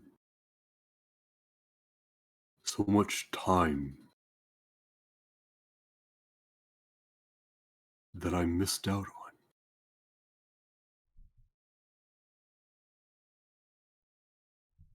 Chiro, I could have taught you so much more.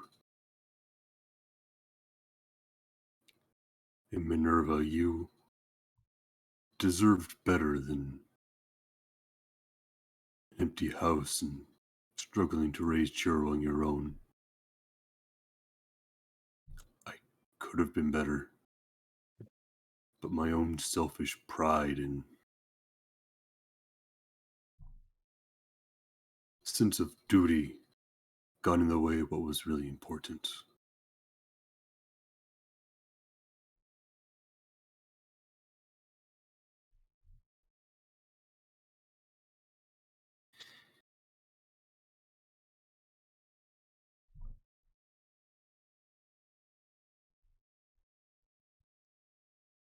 It's all right, Cinnamon. You're home now, and that's what matters. No matter how long you're gone, no matter how far you are away, we'll always love you, and we'll always be with you like you're always with us. There hasn't been a day since last I left that I have not thought of the two of you. You have always been on my minds and always affecting my actions.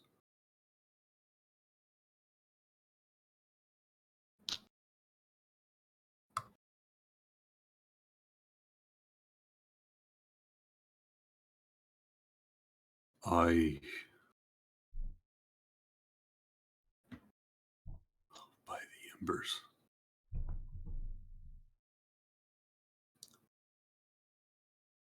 I never got to say something very important before I last left.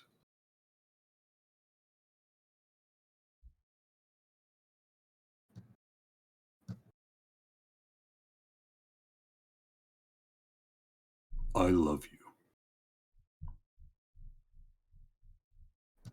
I love you both so much. So much with my heart. It is what fuels the furnace inside me that gives me flame.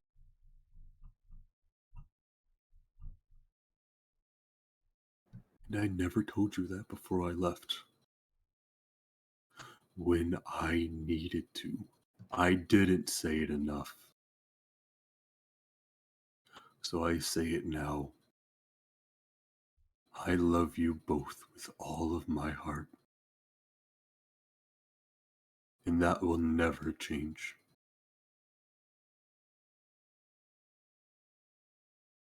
Minerva and Kira will get out of their chairs and walk over to you. And they will each hug you. And Minerva will say, "It never mattered how many times you said it, Cinnamon. We always knew. And we always love you. No matter what."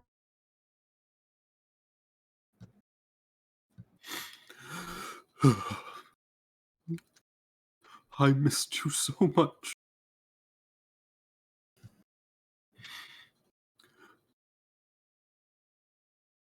And you've been waiting for me all this time. And I didn't even know.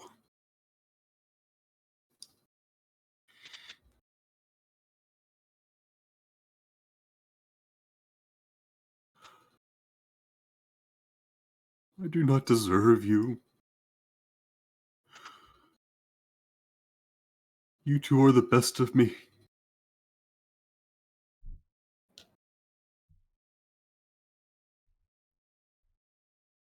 But it is time to go. We cannot have you waiting here any longer.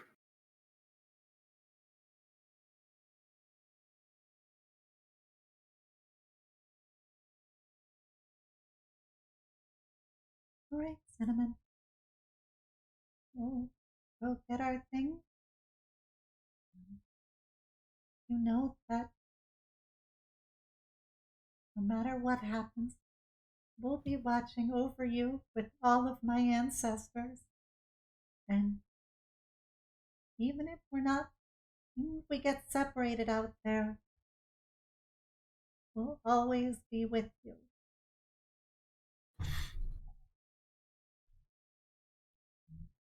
Gives you a kiss. Mhm. Malral can't stop the tears from going down his eyes. Sure. Goes. And you, pointing at Euphoria, you better keep your eye on him and make sure he doesn't get in any trouble as we're leaving. I'll do my best. All right, Cinnamon. We're gonna go now. You should get anything that you want to take with you.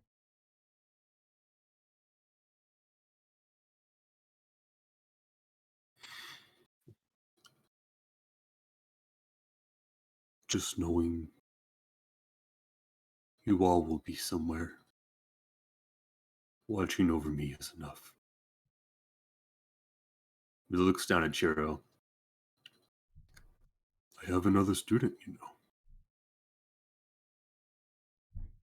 Technically, you are their senior. Does that mean I get to tell them what to do?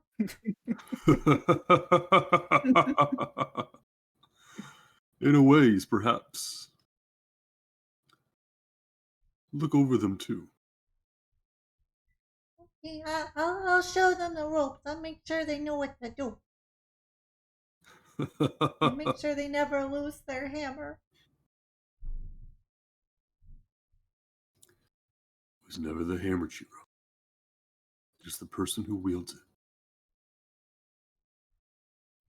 And he goes ahead and gives a head pat to Chiro, ruffling up what little of his hair there is. Mhm. I'm so proud of you, my boy. Giggles.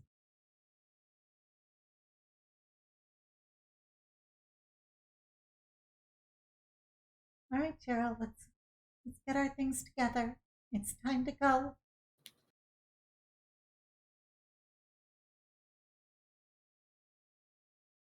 Love you, Cinnamon. Love you, Gumdrop.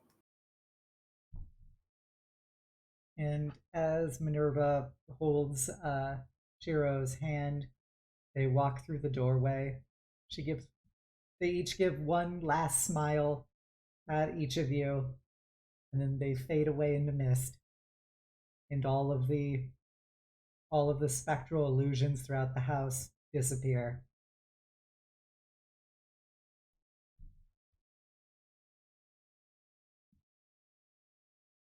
They're really great, Malral. They were.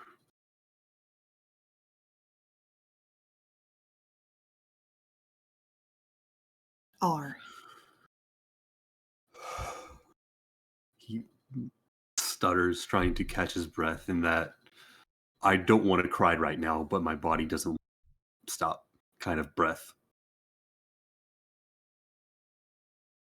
As he stands up. If he lets her, she'll just kind of take his hand.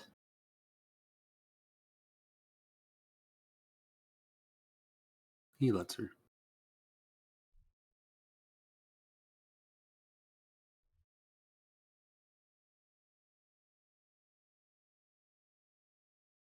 Is there anything you wish to take from your house?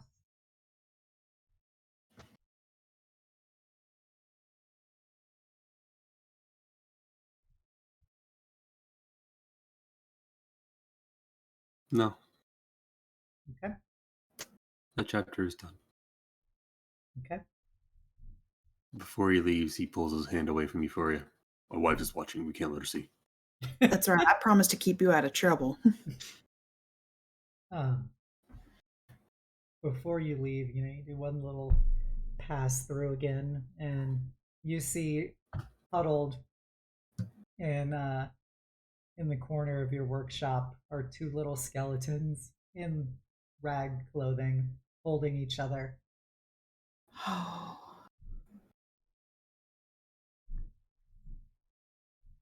One of them looks like they were formerly holding a very small hammer.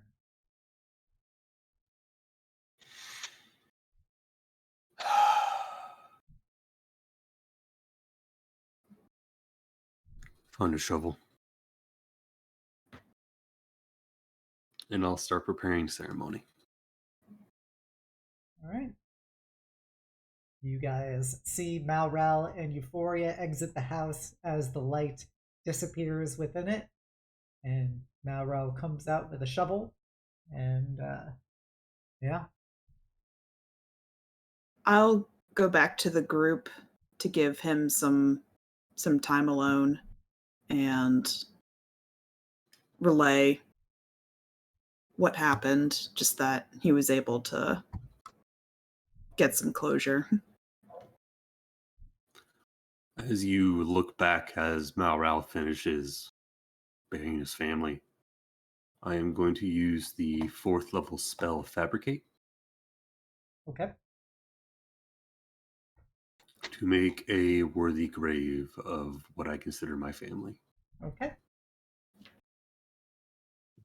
You'll eventually see Malral settle some very small sets of bones into a grave that gets magically generated.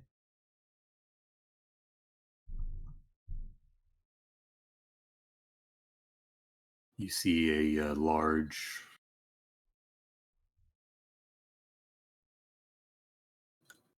two large graves, one next to each other, both about 5 foot tall. One with a tiny hammer, one with a larger one, and the symbols of Karn currently on them.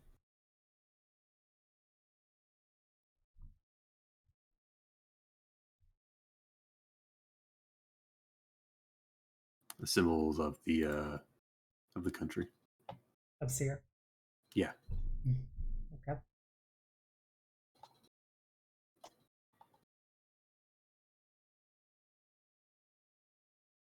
Here lies Minerva. Here lies Chiro. Both the warriors of the heart.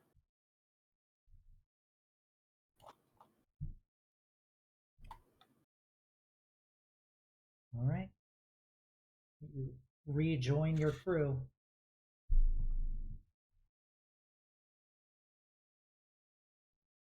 It's never easy.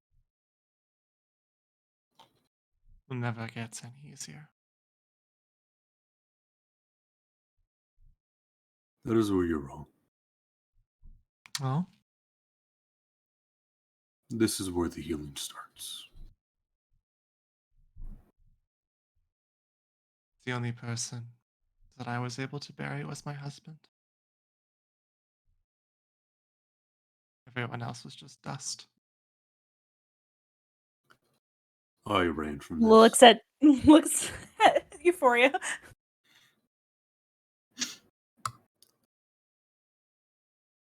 I ran from this for far too long. It is a problem now that is now behind us.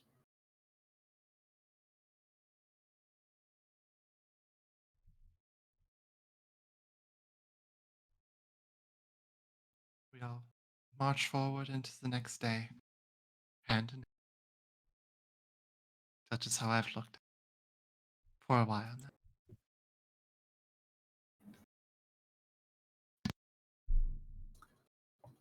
Looks over at Sylonia.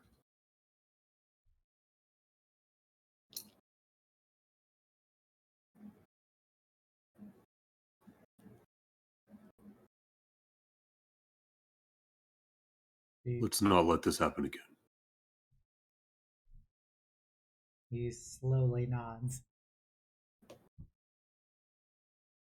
And that's all he's going to give her before he starts walking with the party wherever it is they need to go, probably Okay. in whatever direction that leads our undead guide. Okay. Did y'all know that Malral burnt off his suit on his engagement night?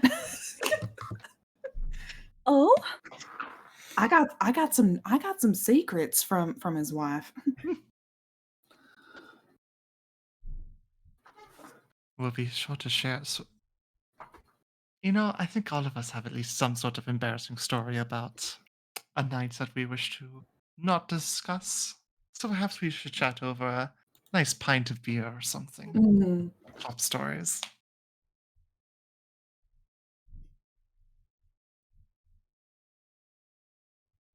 Yep, we survived this. We swap our most awful, most embarrassing tales.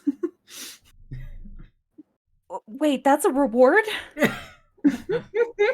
Well, I take it you would enjoy hearing some of those things. I think after what we're going to face, some tales of embarrassment may not matter. Levity. Mm. Perhaps.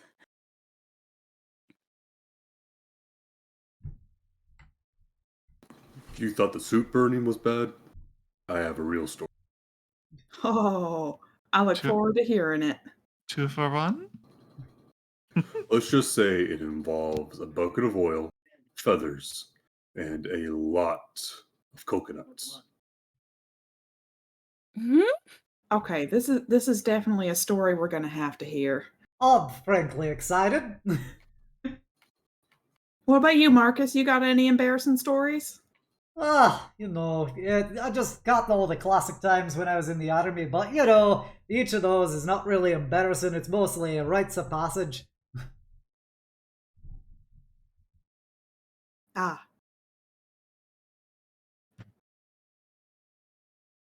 Like there was one time my commander and I were playing with grenades, and she decided to pull out the pin with her teeth. oh, that's awfully dangerous. Yeah, well, I we believe we used saw to. a picture of that. Oh, she kept the picture of it. Yeah, we passed them between each other. Thankfully, I was still alive at the time, and I continued to be such afterwards. She, on the other end, had already been dead.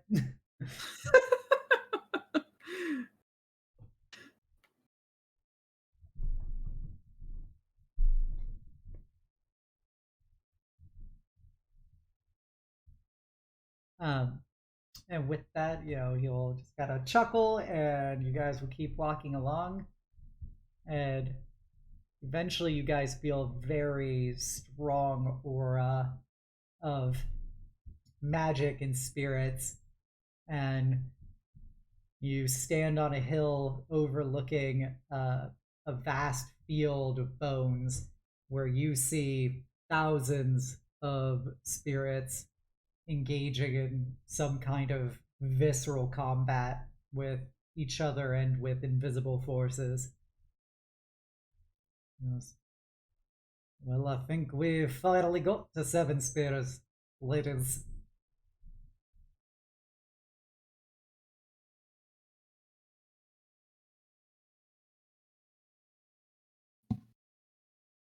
Not exactly a joyous place, is it? Can't say I'm terribly fond of it after, Dardier. Can't say I'm very fond of it either, considering my side lost. That is an unequivocal fact there, man.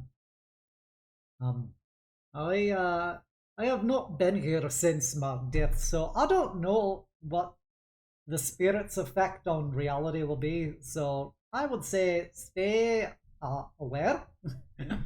I don't think it'd be a very good idea for me to go back there, considering that there's probably some kind of magical undead nonsense associated. So I'll be overlooking from here. Right, we'll try and avoid all the people that tried to kill me and you in the past.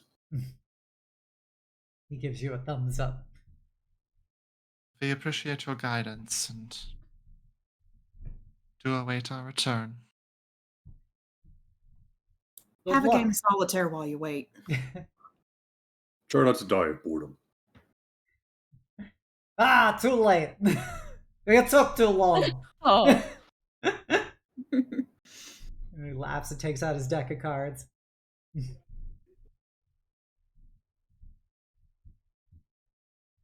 Do you guys head to the battle campsite? Let's go. How hard could it be? I was here for this battle, wasn't I? No, you were not. No. Okay. You fought in a previous battle. Battle? With them. You were not. You would have been dead if you were here. Okay. Still, seeing that this was once my home country, could I be able to help guide the party, also knowing how battlefields work? Yeah. You know how a Syrian war camp is set up. You do see that there appears to be near the center of the camp there is a torn Lightbringer banner, which has been, very, very much damaged with time and conflict, that still stands over the campsite as you see the spirits of the Lightbringers battling with Some of them you can identify as Carnathi or Thranic or Braelish or Hobgoblin, soldiers, assassins, mages, etc. You see all manner of destroyed, like, siege equipment that have been brought with them, anti-magic projectors that have been shattered, etc. And nobody seems to acknowledge you guys as you move through the camp.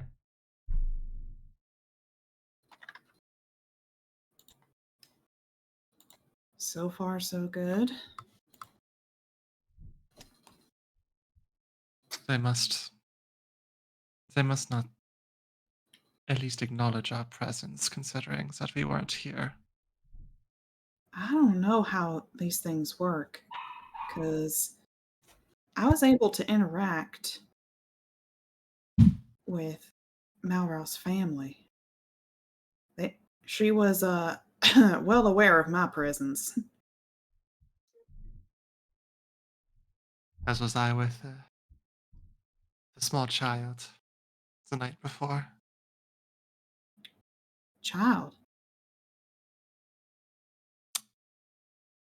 While each of you slept, we saw a small child at the distance. Just gave them some comfort. She'll kind of gesture towards the teddy bear that's like hanging out of a bag. Says, "Where do I think I got this?" Well, kids do seem to gravitate towards you.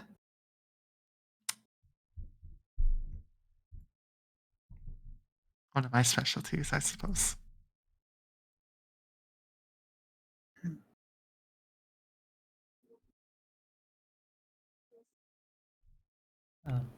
Honestly, it's probably because of the blue skin. I have so many children come. So many children do what? They're curious. Okay, no, just I couldn't hear you over the morning. Is all. Out of character, your mic cut out. Yeah. Well, they're curious, either because of the blue skin or red scales. They don't often see it, so they just come up and poke. And he goes ahead and just pokes Jubilee in the cheek like that. Jubilee. Or Got him. She's here. Oh, she's here. She was here the whole time. Don't scare me like that. Silonia's revenge. She takes out your ex, makes you be around them. No. Julie just comes back and says, "So I hear you've been hanging out with other girls." But yeah, so as you are working through the camp, the spirits do not acknowledge you. And eventually you get to the center point where the remains of the banner are. And you see there is a figure holding the banner pole still. And he is also insubstantial as he looks out at the battlefield. And he just kind of looks very much disappointed. Like, he's not really participating in the fight, he just looks really disappointed. Malral recognizes this man. This is Captain Meryn, the former bannerman of the Lightbringers.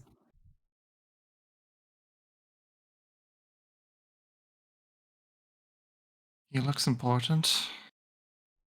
Captain Corland. Spirit turns to look at you, kind of raises an eyebrow. It's been some time. You were not here. Why are you here now?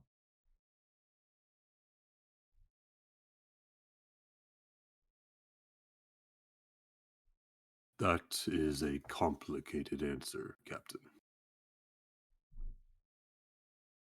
But it involves the other Lightbringers, or as they're known to many others, the Ashbringers. None of you should be here. You weren't here. You don't belong here. No, we were not here. But we've come now because of great importance. That was a mistake. You should not be here. None of you should be here. And he starts kind of like, his form starts like shivering. And you see energy begin to pulse off of him as he just keeps repeating that you shouldn't have come here. You don't belong here. You weren't here. Captain Meryn, I may not belong in this battle, but this was once my land. Please hear my words.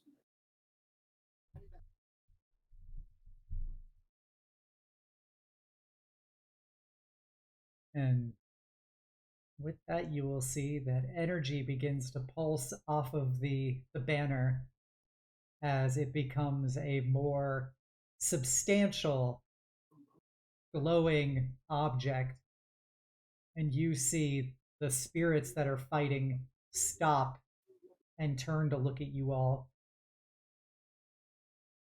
And with that, you see that there are all of these haunted faces reaching for swords and closing in on you. There we will end it for tonight. To pick up next time. Oh no! Bum bum bum. Boy. Oh boy! I hope everybody had fun tonight. Hope everybody Laughs and cried. family trauma. Always. I'll Yeah. join Tate in the Bearing the Family gang. I hope my players had fun as well.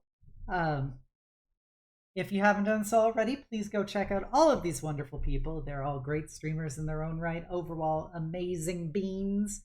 And also, you can check out all of the previous episodes of the show.